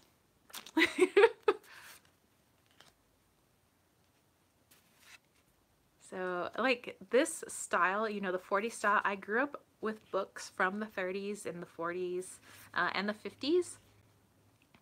Just because I had a lot of hand-me-down children's books. And I always think I was like brought up in another era because my grandparents kind of lived like their parents. So they were even, you know, out of their decades. Just, I don't know, how we did things was not modern. Like my family was very old school about a lot of stuff. Like the books we had were old.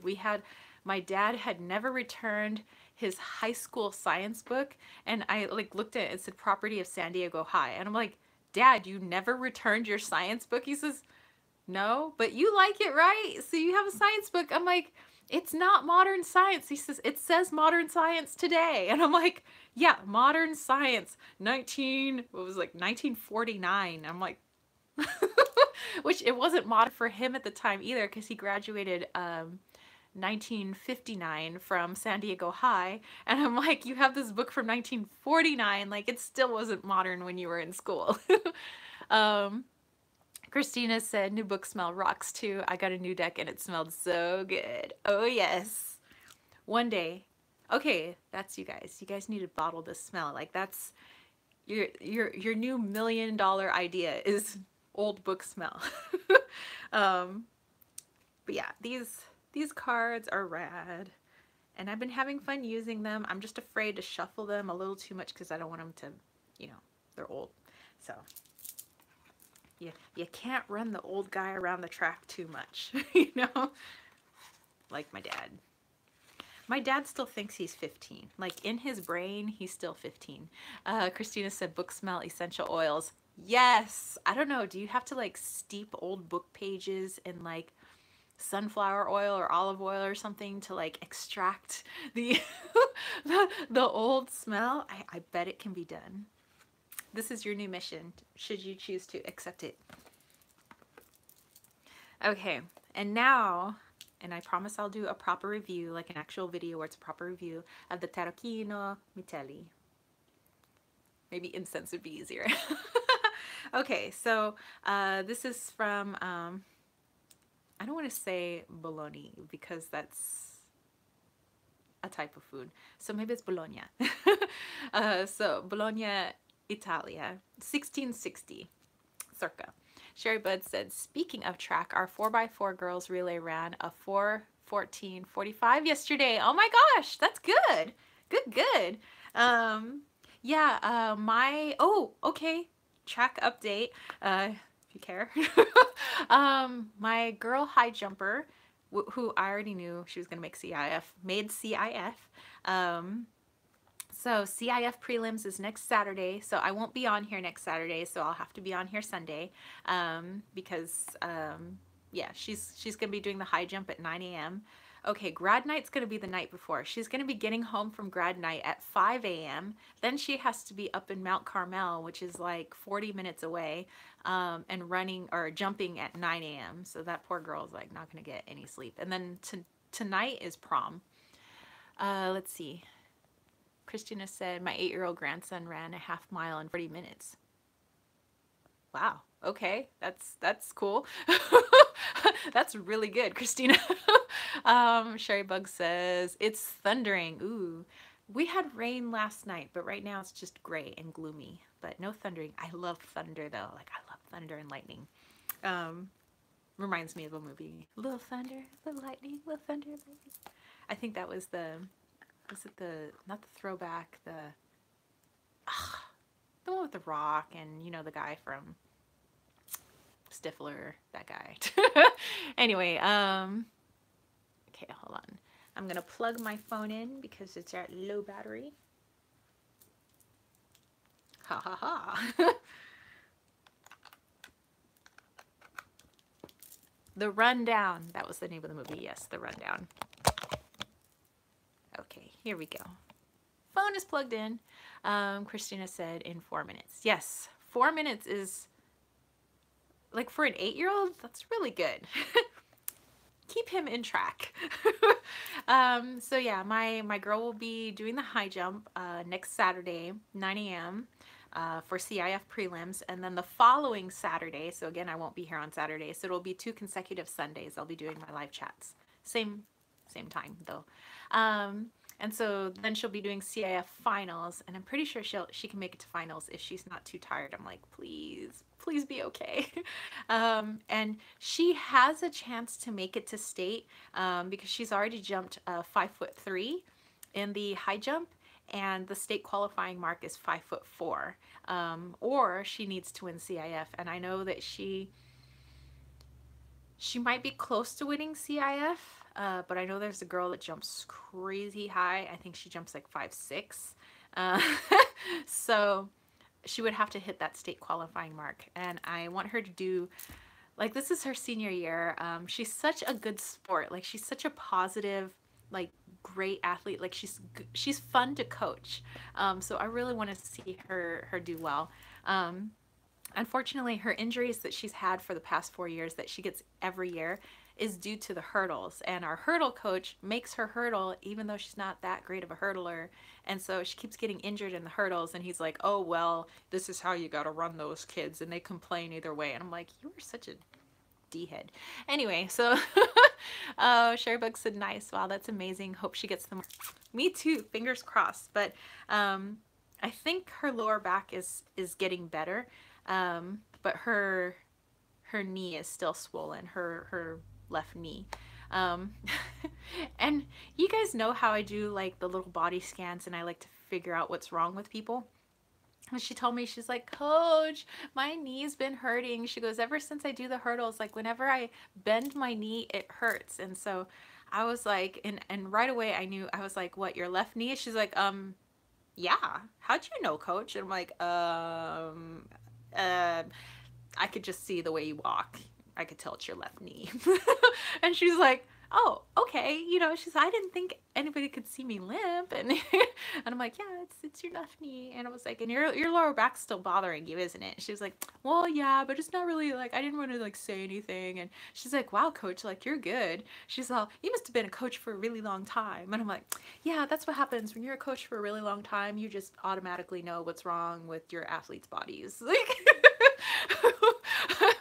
I'm like over there like doing my like body scan on her, trying to figure out what's wrong. And so I had her do ice bath on Thursday, and Friday she didn't practice. She just took it easy because she had her dance banquet and all that stuff. So Sherry Buck said nice. And then this Tuesday we have our track banquet. So okay. Da, da, da, da, da, da. Get to the Mitelli tarot deck. Okay, so these are all numbered, every deck, and they're only doing 2,999 copies. And I have number 2818 out of 29.99. And again, this is created by Lo Scarabeo. Scarabeo, this scarab. And then this was really cool. I know it's broken off into a bunch of different languages, but it talks a little bit about Mitelli, like who his dad was, because his dad was like a famous artist as well. It talks about the Bentivoglio family, which is like it was families with money that were able to commission these artists to create their like tarot decks, like tarot games. They're Tarocchino, with like little tarot decks. And they said that they know that this deck it was created on copper plates, and it had to have been created at about 1660, because at was it the year 17 was it 1725? Let me look this up real quick. Give you guys a little bit of, yeah, 1725. So, and precisely the year 1725, that's when the tarot decks changed. And instead of there being a high priestess, the Hierophant, the Empress, and the Emperor, it was the four Moors. Whereas in this deck, it's the four Hierophants. Well, it's technically like almost like two Emperors and two Hierophants. So they took out the Empress and they took out the High Priestess. And so that's how you know that it was like his style, and that it was done in the Bolognese style. Because that's the only place where it was done. They have taken out the numbers 2, 3, 4, and 5. So 4 cards in each of the suits. So yeah, cards 2, 3, 4, and 5 for cups, swords, pentacles, and cups, swords, and clubs. And that also Mitelli liked to do his style of clubs and swords in the Spanish style, which was more club-like instead of torch-like, like in the Italian style. So in Italian, it was the curved swords and like torches, and then the Spanish style was clubs and straight swords. But he kind of went back and forth a little bit, like it was mixed like Spanish and Italian. And so here are the backs, and let me compare it to a regular tarot card, like my crystal unicorn card, so you guys can see. So you can see that it's maybe a little bit, just a smidge taller and a lot skinnier. So yeah, but I like it, and I like the backings that they chose, and I love the muted colors. And it's very thick cardstock, by the way, but it says it doesn't recommend shuffling, just because although you can kind of see there's a little bit of a shine to it, they haven't been coated for shuffling. And so I'm like, but I want to use it, because I don't like things to just sit around and like never get used, because I'm like, what's the point? It's like having a car sit around. It's beautiful, it's got all this horsepower, but then like you never use it. So so yeah, I'm gonna do a review of it, and once I do a review of it, I want to be able to use it. And so I know that it's missing cards 2, 3, 4, and 5, but not really missing. It's just at the time the Bolognese style was not to use those cards, and they said they hadn't introduced Arabic numbers yet. It was still Roman numerals. So sometimes you'll see Roman numerals. Sometimes on the, like for the Pips cards, you'll see that the Roman numerals are there, but there won't be any Roman numerals or names for the major arcana. So I thought that, I don't know, I think it's cool. Sherrybug said maybe you could just put them all out on the table and shift them around instead of shuffling. Yeah, I could do that too. Yeah, I'm trying to figure out a way to like not mess it up, because it's technically considered a collector's deck, but I've just been so drawn to this deck, and I'm like, I felt like I really needed to have it. And I love like when I went to Italy to sing opera, like I felt like I belonged there. Like I felt I needed to be there, and like I picked up Italian like that. And like now that I'm gone, my Italian has gone to crap. I barely remember my Italian, so I think I'm gonna use my little Duolingo app and like start practicing my Italian again.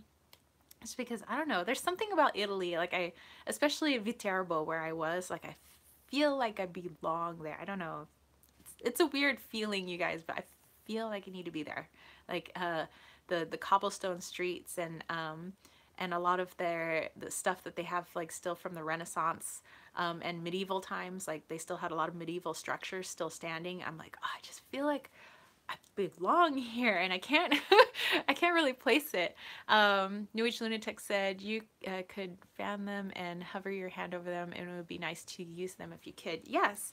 And then I was thinking, I was like, well, you know, a full tarot deck is 78 cards, you know, and it's like you need the twos, the threes, the fours, and the fives. And I was like, well, you know, I do use like mostly my intuition. So I was like, what if, you know, I just learned to use this deck differently. Sydney Morse is here. What's up? What's up? What's up? Cobble streets. Yes, yes, cobble streets are awesome. They totally destroyed my shoes, but they're really awesome. Yeah, I could do the like fanning thing, like, you know, pick a card, but they're still in order. So let's go ahead. So this would be your Fool. Sydney said, I can be a moderator. Well, that would be very lovely of you. So perhaps after this live chat, I could add you as one of my moderators. That would be excellent. So I have New Age Lunatic and Sapphire Hands that help me out, but I could always use more hands on deck. And then this one is your Magician, and they said that the artist thought, you know, the people that would put on like performances and things like that in the plazas or the piazzas was very magical. So it's like the Magician. And let me keep these in order. So let me flip those. New Age Lunatic said, I remember having so much trouble with cobble streets after a night out. For real. You have to be careful. Okay, so this is what normally would be like your High Priestess, your Empress, and your Emperor. But instead we have what looks like 2 Emperors and like 2 Hierophants, or all 4 Hierophants. 2 of them are sitting in chairs, 2 of them are standing. Excuse me. But I like that too, you know, and then they said later on, 1725, those were changed to the 4 Moors. But yeah, I think that's cool, just keeping them in order there. Sydney asks, where is my kitty? He is actually on the bed. You missed him. We did a whole like Wally's cat toy tour. And we got, well, I'll take you guys back over later after this to go see Wally again. So you guys will get your Wally fix again. Okay, so then this one was the Chariot. Yes, this one was Justice. This one is actually the Hermit. And there's another one that looks like it should be the Hermit, but it's actually the Star. This one's the Wheel. And this is your Strength card. And I guess I like that. You know, the pillar is still standing, even though it's been destroyed. This one's the Hangman. This guy's going to get his brains bashed in. That's New Age Lunatic said Justice is pretty. Yes. Here we got Death, Temperance, the Devil. This one is the Tower, so you can see the lightning like striking the guy. This one's the Star card. So I know it kind of looks like the Hermit because of the lantern, but this one in the book they said is actually the Star card. We have Diana for the Moon and Apollo for the Sun. And then normally they said they would end on an angel.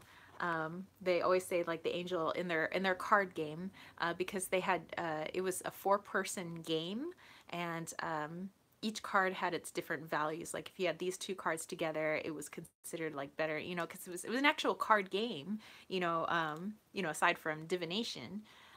So this one would be considered like the highest like card for amount of points. Like if you had this card, like it was the awesome card, and that's like your Judgment card, your Awakening card. And then you have Atlas for your world. Okay, so like I said, in the Bolognese tradition, it does not have cards 2, 3, 4, and 5 of each of the minor arcana. So here you'd have the cups, and then it goes straight into the 6 of cups, and then into the pips. And then they said before then they used to use like princesses for the pages, but they actually started using a boy as a page. Yes, it is a cool world card. And I like how some of the knights are facing right way round and some of them are backwards. So that's a cool perspective. And then you have your queen and you have your king. And then this one they think is a self-portrait of Giuseppe Maria Mitelli, who is the artist. Green Owl says, does this deck follow Italia? Or Italia? Or Italia? I am not sure. I have not heard of Italia. Oh my gosh, I was wondering what that sound was. Wally is snoring so loud.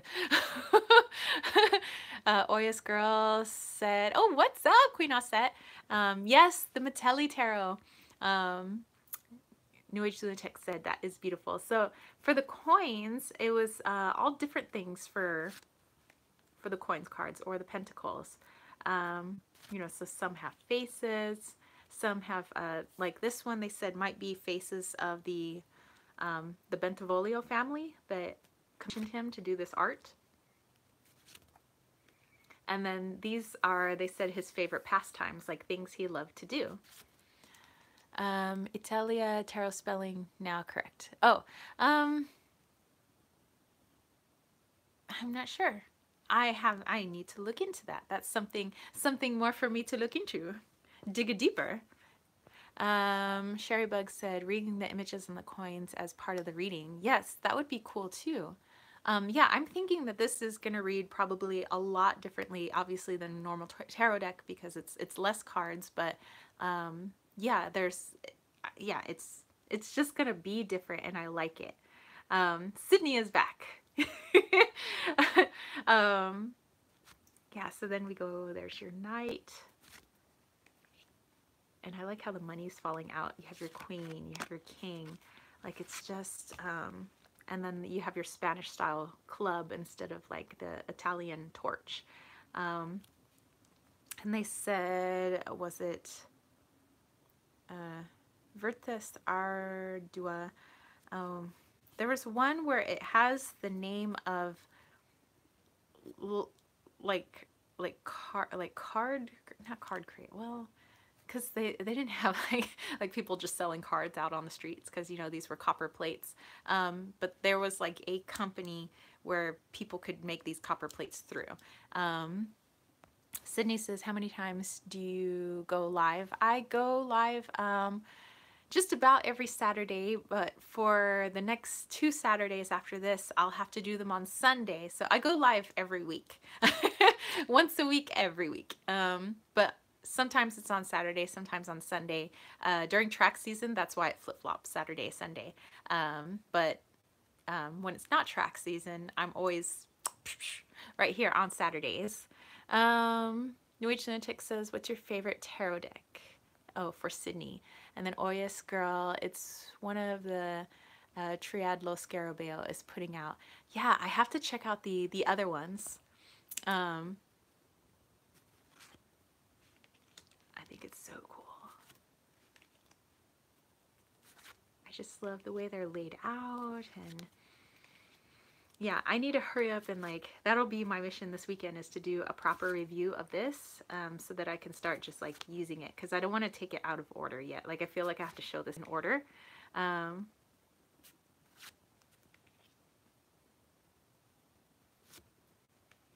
this is cool. This one, maybe this was the one. Custodia Custos. Because there's one where they said it was the name of like a card company, sort of card company. And then the curved like the straight swords would be Spanish style, the curved would be Italian style. So here we have the Spanish style up here with the Italian style down here. You guys having awesome conversations back there. So yes, all your pips, and then going into this nice long medieval Spanish sword here, which I think is pretty rad. There you go. Okay, so let me put these back in here. You guys having awesome conversations over there. And purchase over here. Okay, so I wanted to do, because what are we at? 99 minutes. Yeah, I just want to do a couple more things before I sign off for today. And one of them is nothing better than sliced bread, Mom.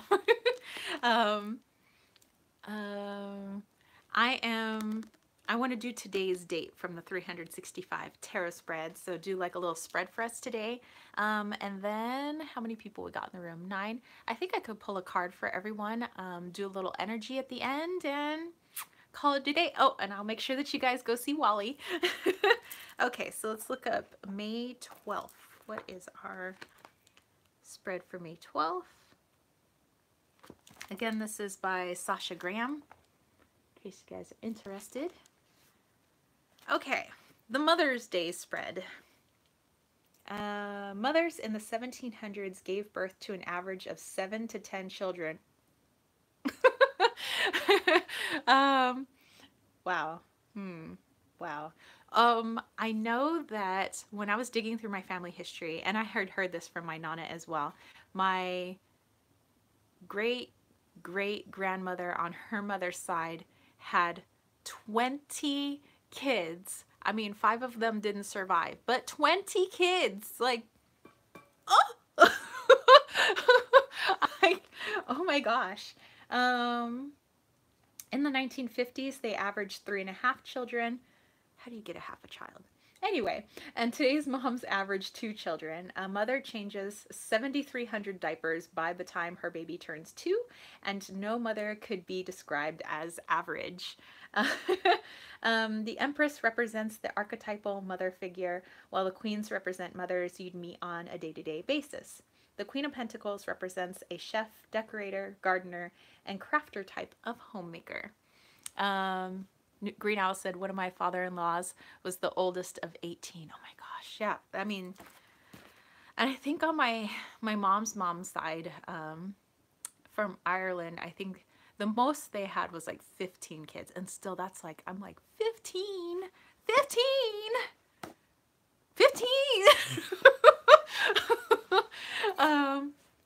Sidney says she loves Hello Kitty. Oh yes, you love this. I've been a Hello Kitty fan since 1981. So yeah, my dad actually just got me a new little Hello Kitty. Well, I'll show you guys. It's way up there. Okay, so the Mother's Day spread. On this day, the first Mother's Day was celebrated today in 1907. Anna Jarvis campaigned for a Mother's Day holiday in memory of her deceased mother. The elder Jarvis had created Mother's Day work clubs to improve sanitary and health conditions in burgeoning cities around the U.S. The mother-child relationship is evident for everyone, regardless of form. The Mother's Day spread examines this delicate relationship in order to better understand it. Doing so, you come a step closer to understanding yourself. Okay, so if you guys want to do this, okay, so it looks like it is a 7-card spread. You guys can see there. So if you guys want to follow along, peoples, and you can bust out your cards. Card number 1 is, okay, let me lay out my cards then, and we'll do this together. So this will be for me, and then you guys, you can do it for yourselves. And like I said, I'll pull you guys all a card at the end. So I'm going to use my crystal unicorn tarot. So I'm going to go ahead and pull out those 7 cards. Let me put my water bottle on here. So there we go. Okay. Card 1. card 2, card 3, and I consider myself a fur mama, fur baby mama. 5, oh sorry, 4, and that one, here's 5. Number, oops, 6, and number 7.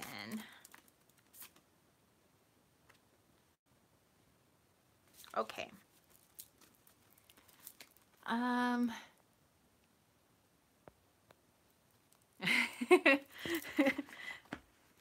You guys are silly, having your silly conversations. Okay, number 1, card number 1. What is the state of my relationship with my mother? Oh my God. The King of Cups. Okay, okay. So, me and my mom do not talk because my mom is a very toxic person. She's not the nicest person in the world. But I think I've been able to, like, the thought of her doesn't bother me much anymore. So I think that's why it's the King of Cups. You know, I'm much more in charge of like my emotions and my energy when it comes to like thinking about the past or thinking about, well, the past as it pertains to my mom. And so I'm very much like, okay, you know, I don't have to see her if I don't want to. And so it's like not a big problem because she's not in my life anymore. Green Owl said, kitties and tarot, OMG, such a combo. But then bring in the guns and I'm all in. Oh my gosh. You are so funny. And you can't really see the guns today. I mean, because of my sweatshirt. Next day when it's hot. Number 2, what great gifts has my mother given me? Okay. 5 of Wands. The gift my mother gave me is learning to stand up to bullies. It's not always easy, you know. There's still some times where I back down sometimes when people say things because I don't know if I want to make it more of a deal than it should be, you know, or if it's like in the workplace, like how far can I tell people to like knock stuff off.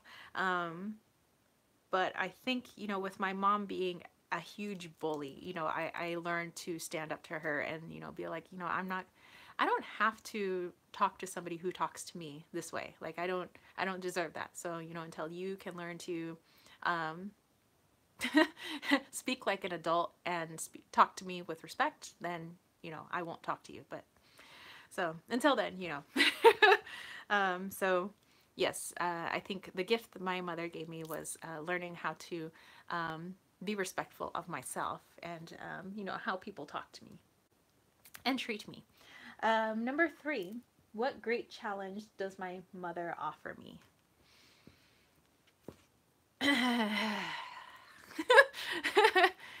Balance. 2 of Pentacles.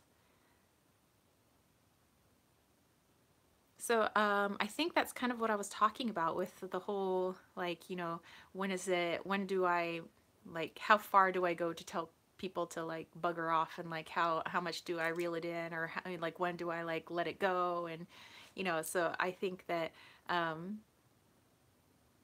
from her, because she was pretty nasty, that's still kind of like a balance. Like I'm learning to balance all of that, you know, when I do stand up for myself. So it's not, you know, I don't let people walk all over me. Sidney says, I get along with my mommy. So see, I'm so happy when, you know, people get along with their moms. And I have, you know, some wonderful women. Like I have my Canadian mom, my Filipino mom, and I have my Chinese mom. My moms from around the world, and they are lovely to me, you know. My friend Barbara, Dr. Wang, well, May that's her name, and you know, Shoni. Those are my moms, and so, you know, I'm very grateful to have them in my life. Sydney says her parents are divorced. Yes, my parents are divorced, but my my dad and my stepmom, like I'm so happy they found each other. Like I love my stepmom. Okay, number 4. How am I similar to my mother? Ugh. um, a crystal unicorn matches the top and your altar cloth. Chervik said my mom is still a track mom. She bakes peanut butter cookies for my throwers for the big meets, even though I'm 44. Oh my gosh, your mom is so cool. Like, I love that. I love our track moms and our track dads that come and work the snack bar. We do have a track mom that I tell her to kind of, maybe not so often, but she brings donuts for the throwers. I'm like, oh my gosh. But yeah, we have some really cool parents that, you know, help us with the track team. Okay, so how am I similar to my mom? So we have the 8 of Cups. Okay, so yes, I'm like, she is my mom. Okay, so we do have some things in common, even though I'm like, whoa, I'm not like my mom. Uh, nom nom. Green owls, just over there thinking of all the goodies. So when my mom was unhappy in certain situations, she did know when to walk away from them. 2 of owls! Oh my god, Chase! I'm wearing a rockin' sweatshirt just for you. And using the Unicorn Tarot. um, Okay, so we're doing a Mother's Day spread right now from Sasha Graham's 365 tarot spreads. Okay, so how my mom and I are similar. So I also tend to just like, as soon as a situation rubs me the wrong way or a person does, like I'm kind of outie 5000. 2 of Alice says, I see this, freaking love it, rock to fantasy amazingness. Thank you. So yeah, so both my mom and I, you know, when something is just like, doesn't feel right, we both knew when to walk away. Like, you know, her and my mother, obviously, or her and my mother, my mother and my father were not getting along. And so like, she knew when to, you know, get divorced. Like she walked away. She waited till my brother was in high school and waited till I was, you know, in college. And then for me, you know, as soon as like I'm getting like weird vibe off of somebody and I'm like, I don't know, like I walk away. Situation, walk away. So that's kind of how we're similar. Like as soon as our guts were like, something doesn't feel right, we're outie. Um, Same all day. Okay, number 5. How am I unlike my mother? Well, I'm not a bitch. Anyway, okay, that was mean to say. I'm sorry. I didn't mean to say that. Okay, how am I unlike 5 of Swords? I'm not constantly mentally putting people down. I'm not trying to pick fights. I'm not trying to make myself feel better by belittling others and defeating others. Biatches need to own. Yes, thank you, Green Owl. So how I'm not like my mother, whereas me, like I like to see people who are, that I can empower, uplift, see the good side, you know, see the positive, so they can make changes in their lives, you know, to help people make. And Grun is on fire. Yes, she is. What was in your tea this morning? But yeah, I'm about empowering and seeing people make changes in their lives that benefits them for, you know, a good long time or the long run.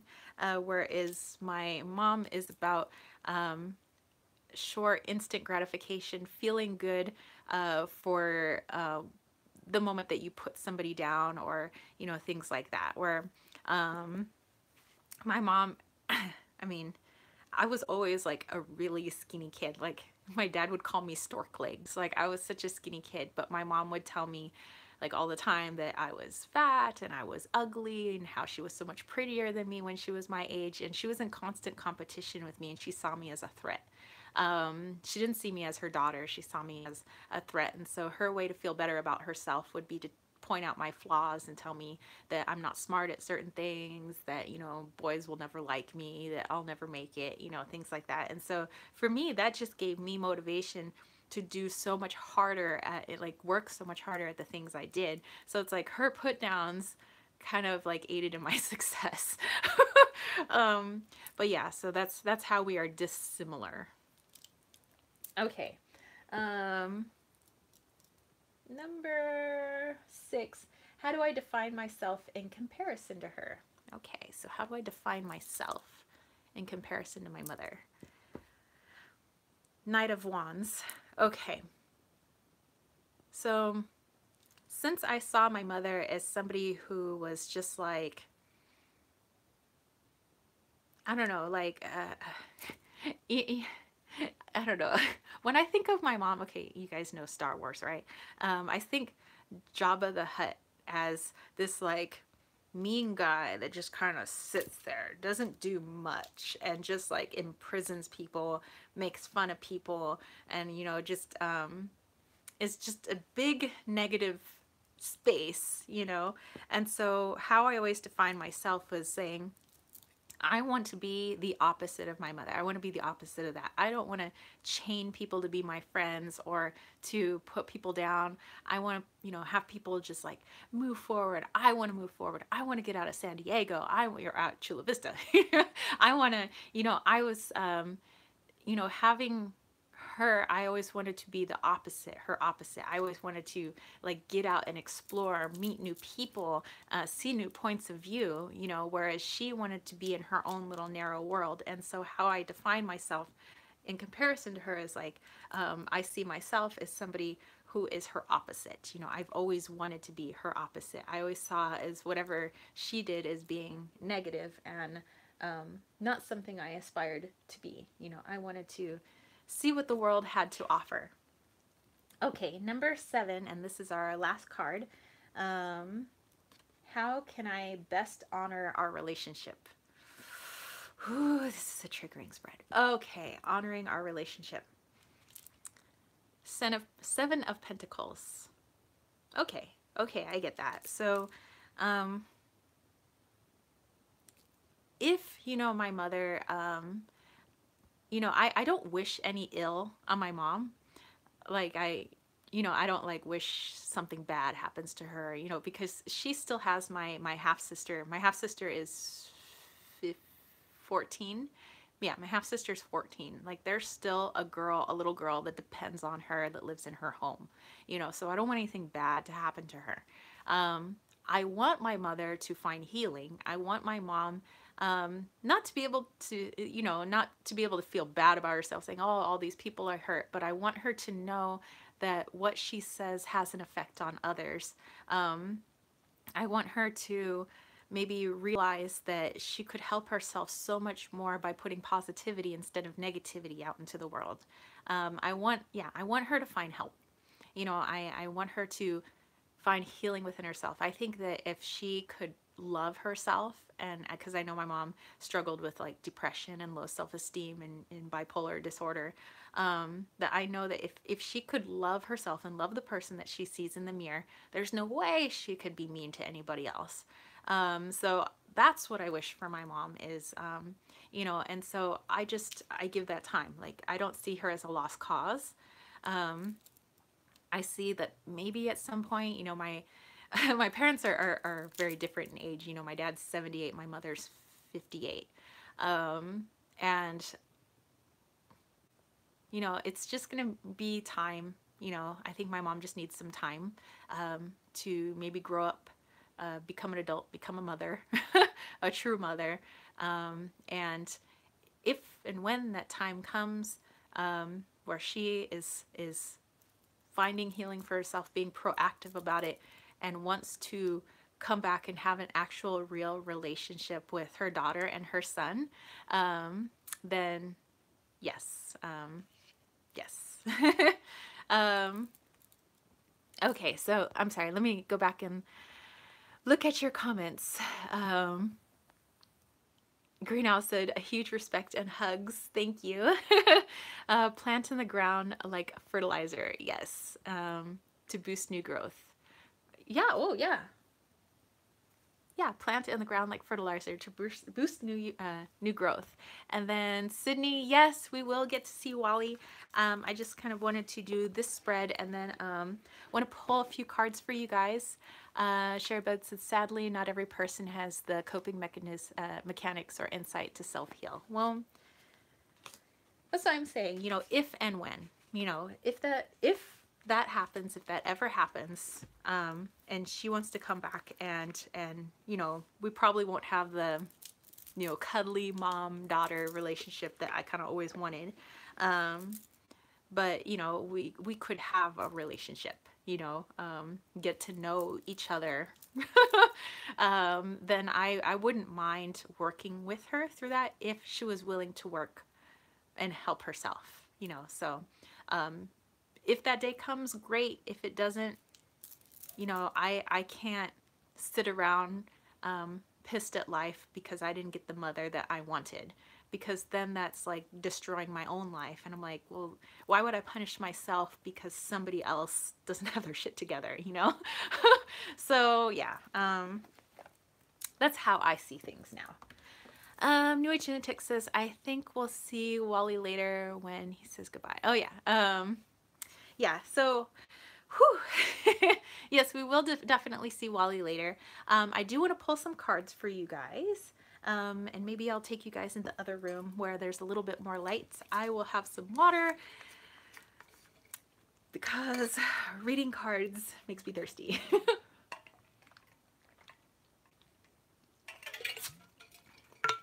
Wally should be a kitty mama card pull for Mother's Day. Ooh, okay, let's do that. I need to find a tarot. I was combining kitty and tarot, so I said a tarot deck. Okay.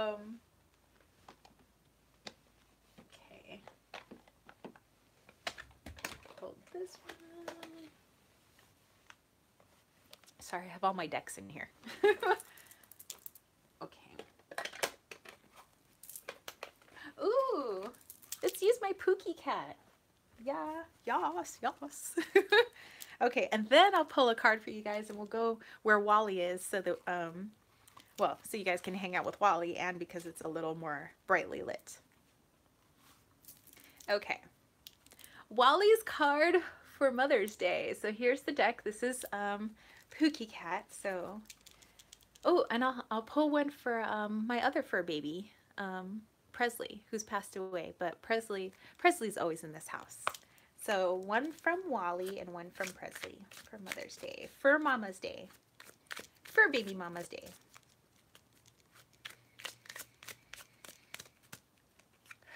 So there's Presley's, and then this one is Wally's.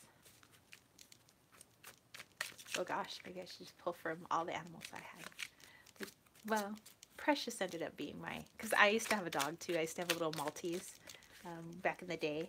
And then I had to give her to my grandfather. Okay, so this one's from Wally. Okay. Okay, so this one is from Presley. And this is the Nine of Wands.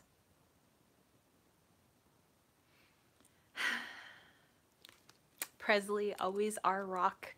So what I'm getting from Presley is, you know, how I see like the little teddy bear and the kitty cat are, is that since I've been going through a lot of difficult things, you know, for the past year of, you know, work and friends and, you know, and all this stuff, but then also like, you know, doing really great with Kittens, Weights, and Tarot, and you know, all the things that I'm going to be working on this summer, you know, that are already in motion. I mean, continuing to work on this summer, that all that heavy burden that I carry, you know, not being like 10 of Wands, but like just feeling kind of just worn out, just like, oh my God, there's like so much has been draining on my emotions this whole time, that he is my support. It's like, even though you can't see me, you know, I'm still here with you. and I'm here. I'm still supporting you. You know, I'm still here to help you out. So, yeah. Thanks, dude. Presley was such a good little boy. Okay, and so this is from Wally. I like all the little kittens in the cup. And here you have 7 of cups. And so I see Wally as being my inspiration, you know, and he's saying, you know, if you ever need some ideas for your oracle deck, which contains me, it contains my little Wally. He says, like, if you ever need, you know, help, you know, with your readings, if you ever need help with, you know, ideas for your shop or ideas for your company, like, he's like, I'm here for you. Like, I'm your little ball of inspiration, your little fur ball of inspiration. Um, um, I think I was having a dream of petting his tummy last night too. I was having a totally crazy dream. New Age Lutex said, "Yas, Pookie," and Sherry Bug, thank you for all the toys. Yes, thanks for all the toys. um, okay, so let me grab a deck and let's pull some cards for you guys. Just put these back in this little bag here. And I want to use my Crystal Unicorn Tarot. Okay. And I'm going to bring my water with me. And my battery for this thing. Okay. So here we go. We are on the move. And then after this, give you guys a little bit of healing. Hey, Wally. Let's see. How can I set this up so I can sit on the bed with my little Wally-to? There he is. Yay! Okay, so I'm gonna sit this on the bed. And it is nice and bright in here. Got my water, got my cards. Make sure this thing doesn't fall down. Sydney said adorable. So let me put this down a little bit. There we go. There we go. That works. Oh, hey, Puma. Hey, baby. Yeah, perhaps I'll tell you guys my crazy dream another time. But it was like I was like flying, and I went to this island where like old people had retired, but it was like $70,000 to stay there, and I was like, what? There's like nothing to do. I was having this crazy dream. Anywho, so let's see. New Age Lunatic, do you mind capturing all the names of people who would like a 1-card reading? It's just a general 1 card. So if you would like a general 1-card reading, I'm going to be using my Crystal Unicorn Tarot. Just go ahead and thank you, New Age Lunatic. So she's going to be capturing your names, okay? All right. Whew.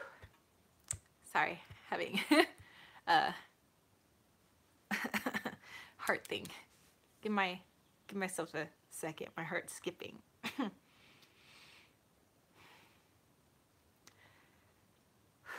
Okay. All right. Ella is here. Hey.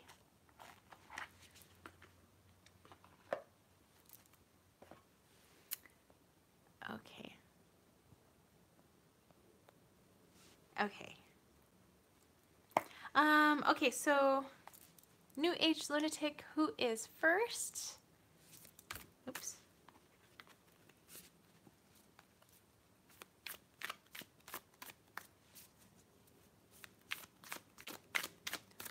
So it looks like Sidney is first. Okay, so these are just general, it's just a general 1 card, so just like general energy. Okay. And sorry, my heart's skipping a little bit. So I'm gonna just take my time. Okay, let me just actually just check my heart rate real quick. So as you guys know, I have tachycardia and PVCs, which is premature ventricular contractions, where my heart skips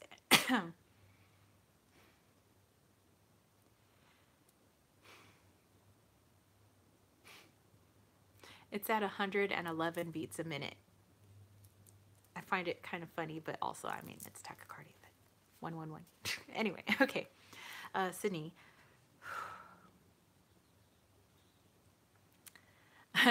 Greenhouse said live chat, real life. Yes. Okay, so sorry. Come on, heart.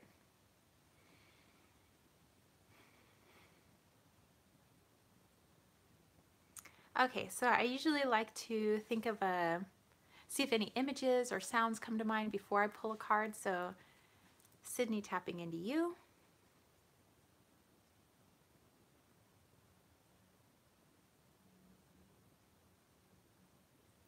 It was kind of interesting. I was thinking of Charlotte's Web, like with Wilbur and Charlotte, and I don't know why. So anyway, I'm thinking of Charlotte's Web as I'm pulling your card. Okay, so Sydney, the Hierophant. Okay. So you're here, you have like a couple of students, and then you have like the teacher here. And so Sydney, it looks like you've come to a point in your life where like it seems like before you've kind of always taken for granted things people have told you. You know, and when we're really young, you know, we take what our parents tell us, or what society tells us, or what our religion tells us, you know, if we have one, that you know, as truth. Like, we don't think people would lie to us, and I don't think people for the most part are lying. It's just they continue what they were told, they just pass it on, of like, well, this is what my mother taught me, or this is, you know, what I learned when I was growing up, and so therefore, you know, this is what I want my child to learn, or, you know, continuing on. And so Sydney, it seems like you've grown to a point, and I think this happens for a lot of us, where we start questioning things. It's like, well, why is that? Why that is? And I'm seeing this as being a good thing. Like, continue to ask questions, continue to ask, like, well, why does this work? Why do we have to do things this way? Why, you know, always asking the why. Be like the annoying child, you know. Maybe that's why I was thinking of Charlotte's Web. I was thinking of like children, you know. Be the why do you have to do things that way? Why do we have to, you know, go through these certain rites of passage, you know, deemed by society? Like, why? So Sydney, I'm seeing that you know, if you're in the questioning yourself phase, and questioning why certain things must be the way they are, that this is good. You are so on your life path right now. So please continue questioning, continue asking the whys. Why this? Why that? So yeah, and it looks like my good friend Charmaine just texted. Okay, so I think my heart has calmed down a little bit. Sydney says she will. Excellent. Do you need some water? Are you okay? I am okay. Two of Alice, do what you need. No stress, no rush here. Okay, so Sherry Bug's next. I will have some water. And actually, it has stopped skipping a little bit. It's not a medical emergency, people. It just skips. My heart is very special. Oh my gosh. I have a special, special heart. Okay, so Sherry Bug.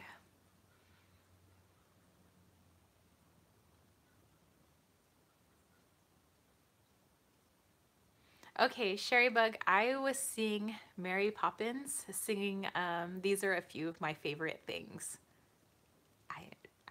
I'm getting some weird, just getting movies in my head today, so that's okay. Sherry Bug, he got Mary Poppins. These are a few of my favorite things. Dun, dun, dun, dun, dun, dun, dun, dun, dun. Oh, okay, card flew out. That must be your card. Okay, Sherry Bug. 3 of Cups. Well, I like that. So that, to me, I think goes along well with Mary Poppins, New Age Genetic says, I get the same and I pinch myself to jerk my body into waking up when it happens. Yeah, I like internally just try to like calm it down. So Sherry Bug said, yay. So yeah, I'm seeing this, you know, when Mary Poppins is singing the song and she's talking about all, you know, her favorite things, her wonderful things. And I'm seeing you is kind of like in this, you know, the Three of Cups is like a creation celebration. It's like, wow, look at all the wonderful things that I have created. And it seems like you may have been in quite a bit of a like working mode to create something that you've really truly desired. And so now you get to sit around talking about your favorite things. Like, I did that.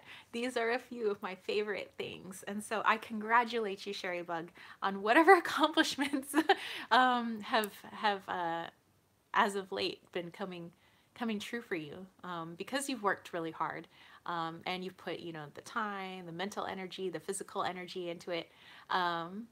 So yeah, congratulations on your favorite things.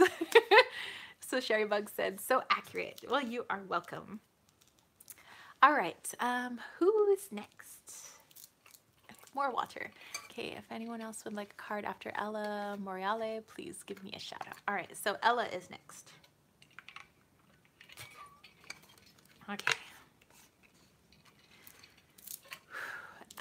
Ella. I believe my friend Ella, my homegirl in Canada.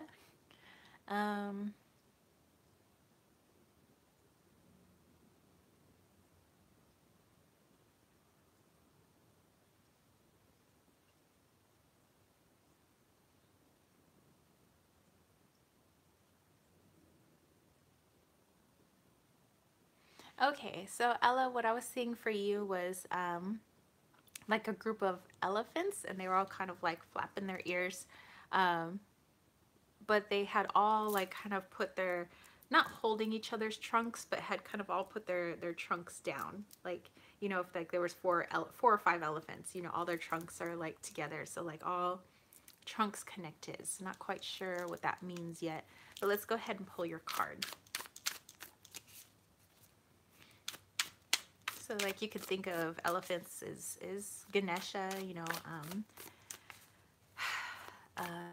somebody breaking through obstacles. I'm seeing all the trunks together maybe as being of assistance, standing united, strength, power,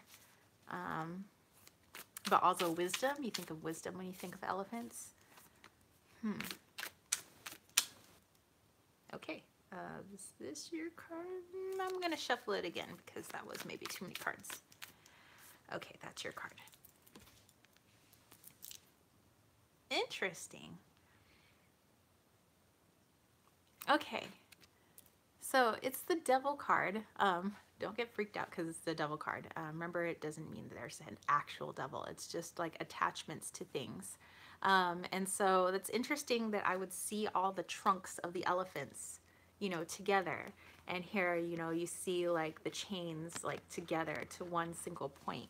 And so what I'm getting for this is just to be mindful of what you attach your energy to, what you decide is worth your time and your energy. Where like elephants standing together united, they're deciding that it's worth their time and it would be beneficial to stand in their power with somebody else who appreciates their power and their strength, you know, like the other elephants. Whereas here, you know, these two poor little unicorns, oh yes, girls said Horton, here's a who. Yes. Yeah, here you have these two poor little unicorns that they're being attached, you know, to, you know, this unicorn that just is like, it's like, what? I'm just having you guys chill here because like I really love your manes and I love your tails and I'm letting you go anywhere, you know. So I'm just really seeing for you, and here you have the crystal being smoky quartz as just really protecting your energy. And it's like, careful who you hang out with, you know, who's feeding you certain advice. Just make sure everything goes through your own personal filter. you know, is it worth my time to hang out with these people? Is it worth my time to be in this situation? Is it, you know, perhaps you might be attaching yourself to things that you don't necessarily need to attach yourself to. And I'm not seeing this as like possessions and materialism. I'm just seeing like energy of other people. Like, so careful who you attach to. And I think that that's good advice for like all of us. You know, sometimes I'll see what I see is like an injustice, hello Libra moon, you know, happening to somebody else. So I want to jump right in the action. I want to be like, hey, you know, and then I attach myself to, you know, an issue that's not, it's like, you know, I can't fight everybody's battles for them. You know, I have to, you know, if somebody asks for my help, of course, I'm there with them in a heartbeat. But, you know, I can't just go around being Supergirl trying to fight for everyone. So I'm hoping this makes sense because I feel like I was kind of rambling, but just be mindful of who you attach your energy to. Okay? So that was for Ella.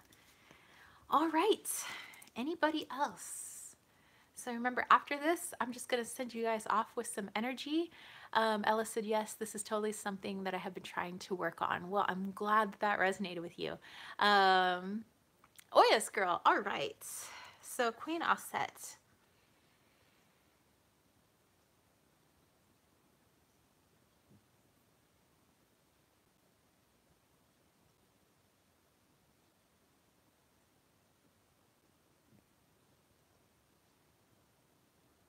Okay, Queen Offset.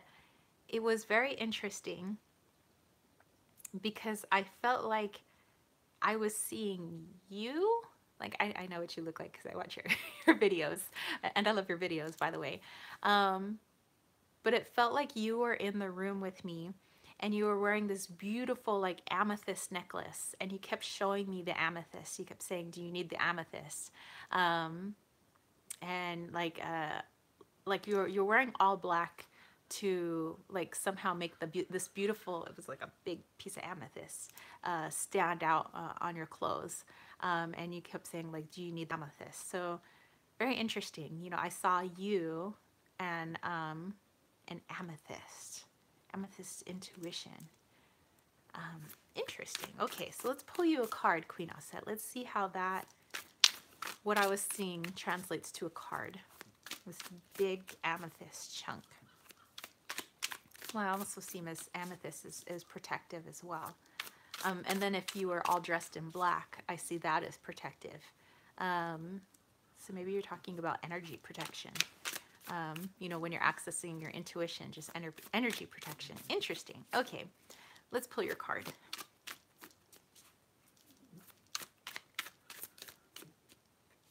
And that's Queen Offset's card. I've been talking a lot about Libra Moon. Here I pull your Justice card. Okay, so what I'm getting, and I think, what's the stone for this? I think this one is a carnelian, but you know, in what I was seeing for you was amethyst. And I'm seeing there needing to be an energy balance. But also kind of what I'm getting for justice is possibly those taking advantage of your hospitality, your good-naturedness, like your energy, how it was coming across to me was very giving. Like it seemed like you wanted to help me when I'm trying to pull a card for you.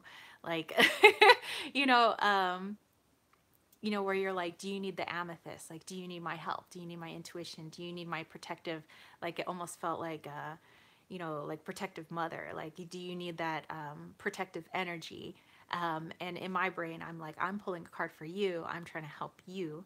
And so what I'm seeing is there being like a misbalance where you might overgive of yourself. And then that's not always reciprocated.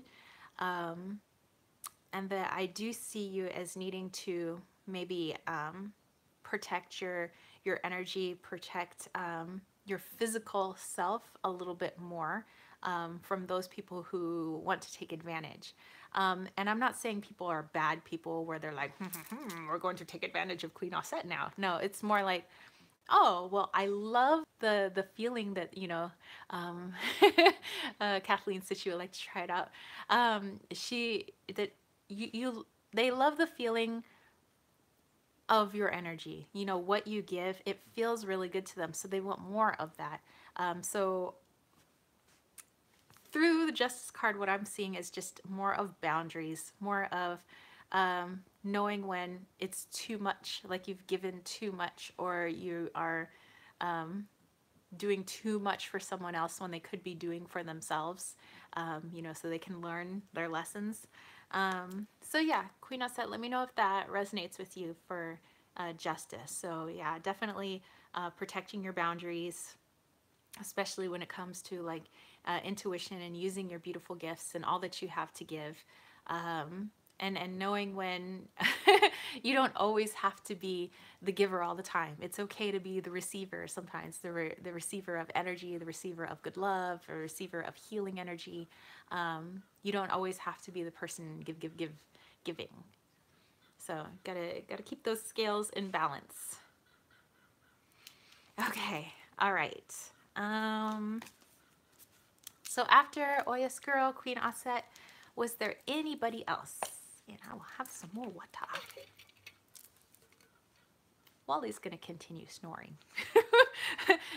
This is the Wally snore cam.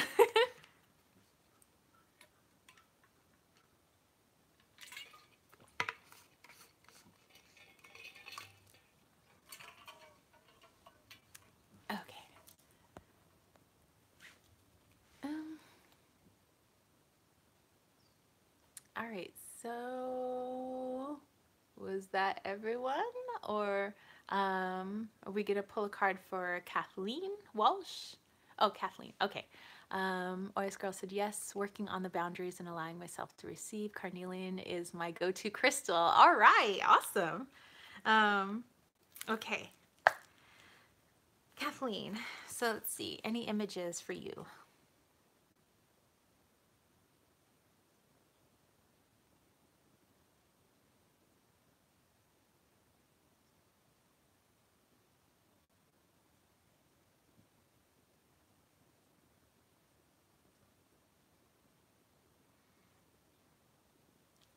Okay, so Kathleen, what I was seeing, and I just always try to, see what comes to mind first before I actually pull a card. Um, I was seeing like a really cool dragon with like a crown, kind of like when you think of um, like medieval dragons, and this one not being an evil dragon, but like a really like badass cool dragon with a crown. That's what I was seeing. Like the traditional like green colored dragon. Very interesting. Okay, so let's pull you a card. I think that's your card.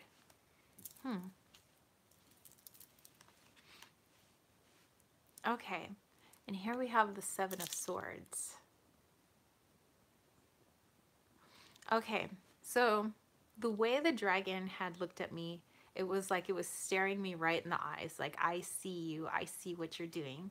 Um, And with the Seven of Swords, traditionally what that means is like something didn't go to plan, or somebody's being sneaky in some way. Where this this unicorn here obviously has more swords than I think he or she needs. So I'm seeing that possibly there's somebody that, or some situation where in your gut you feel like something's not right with this person, or not right with this situation. And the fact is they are being sneaky, not trying to hurt anybody, but just trying to see how much they can get away with before they get caught. So either it could be not maybe stealing, but more I see of like, how much can I like goof off before somebody catches me? How much can I, not do and pretend that I'm doing a lot of work when I'm really not? So I'm saying that, when you think you see this going on and in your gut you feel like, something's not right, and you feel like maybe you are like, oh well, I don't want to cause problems, I don't know if I should speak up. No, speak up, because this person needs to know, or this situation, they need to know that they're going to get caught. Their behavior is not acceptable. So yeah, so I'm just getting that this is very sneaky. Somebody just trying to figure out how much they can get away with. So yeah, Kathleen, let me know if that makes any sense to you. My word for the year is advocate, not for others, but myself as well. Not easy these days. Yeah. Okay. You know what I just realized? You guys know how in this room I have the ohms playing 24/7? You guys always hear it out of my closet. Somebody turn the ohms off. Is that why my heart was skipping? Remember I told you guys before that when my heart skips, something's imbalanced, energy's imbalanced. Shoot, I'm gonna take you guys in the closet and see what's going on. Oh my God. And I think I read for everybody, so I don't think I'm cutting anybody off. Let me flip this around. Ooh, ow.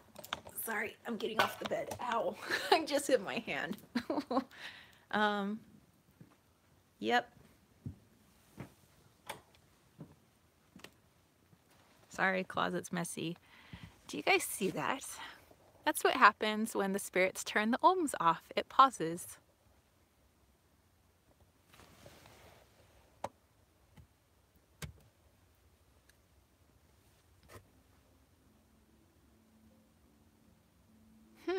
That's why my heart was skipping. Interesting. Sorry, it's skipping a little bit again. All right, I'll probably have to sage the house again. We always have lots of energy in here. Okay, oh, I am so sorry. I literally just kicked the tripod. Sorry, guys. Okay. Oh, don't want to block Wally. There we go. Yes, little devils. So yeah, we have a portal in my closet. It has a lot of spirit activity. And so we play the ohms 24/7 to kind of keep everything high vibe in the house. I have a big chunk of amethyst in there. My heart's skipping again.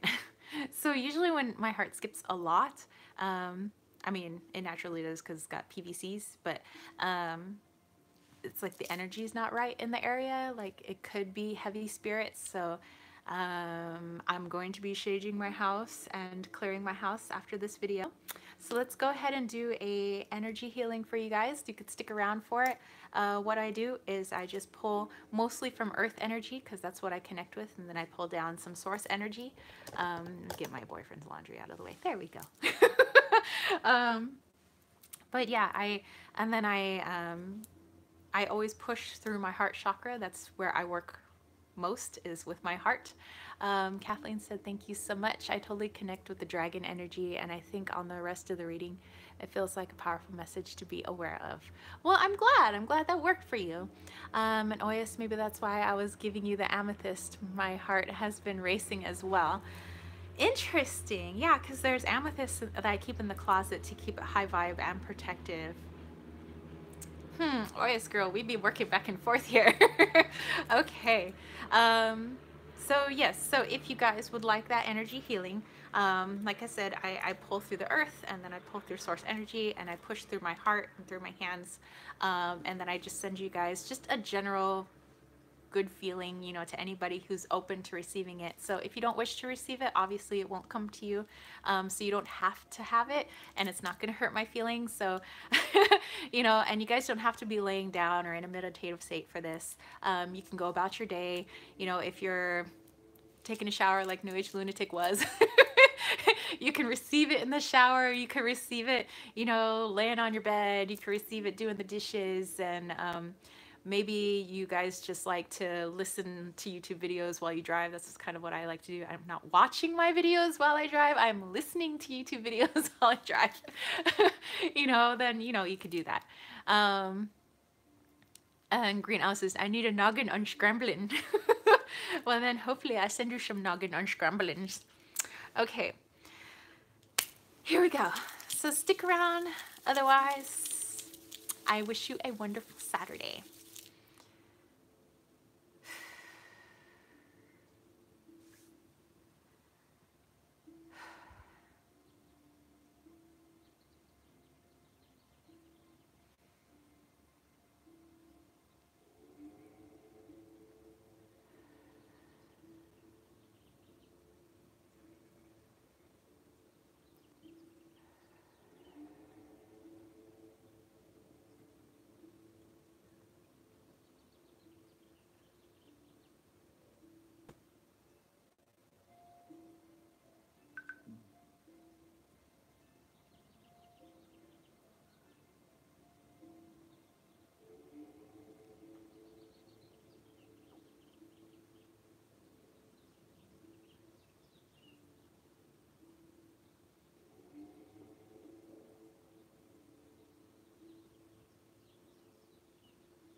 Alrighty.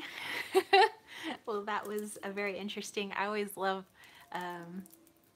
what I see when I do my general energy pushes. I kept seeing honeysuckles and that bright orange of my favorite rose that grows on the side of my house. So it was so much like oranges and fire and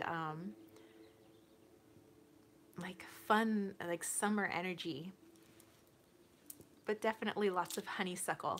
So it was like honeysuckle was just like raining down on you guys, and it seemed like we were all little kids. We were like in a park, and and I was trying to unscramble Green Owl's brain. Oh, just got a safety alert. There's a fire down my street. So, okay, well, I'll definitely. I've got some work to do, you guys. So, at the end, before I did the final push, my guide that's in charge of like that came to me when lightly concussed, concussed in a good way, and or at least I hope that I didn't actually concuss you. Oh, you were talking about you got concussed. Well, I hope that I helped unconcuss your lightly concussed brain. That's what I meant to say. Yeah, so my guy that came in back when I did that crazy house clearing, he came in again and was like, he was like standing there eating an apple. He's like, we got to get to work. I'm like, okay. So I have to do some energy work on my home again. There's never anything bad in my home. It's just, it's got a lot of energy. The hill I live on has a lot of energy. And so it's just maintenance, you know, just like I cleaned my house, like I did this morning. I cleaned my whole downstairs. I have to clean upstairs, clean. And then I'm going to go see, because there's a fire. It said, I have the app that is the neighborhood app, and it said there's a house fire going on down my street. So I hope that the fire department gets that under control soon. It's nice that our fire department's like right over there. So anywho, I wish you guys a wonderful Saturday, and I'm so glad that everybody who got to joined in. I always love pulling cards for people. I love sending you guys energy, and I like being able to chit chat with you guys and have like the crazy conversations that we do. New Age Lunatic said happy Saturday and much love to everyone. And Yeah, so remember, you're very welcome. You're very welcome. The next 2 Saturdays, so that's next week and the week after, I will not be here for the live chat. I will be here on Sunday. Yes, ciao bella to you too. Um, uh, and, or buonasera. You guys all have a buonasera, buonasera everywhere.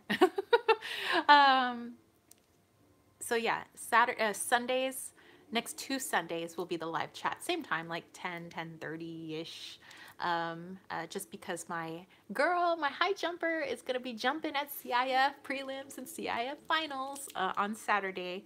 So yeah, next 2 Sundays, I will catch you guys for the live chat.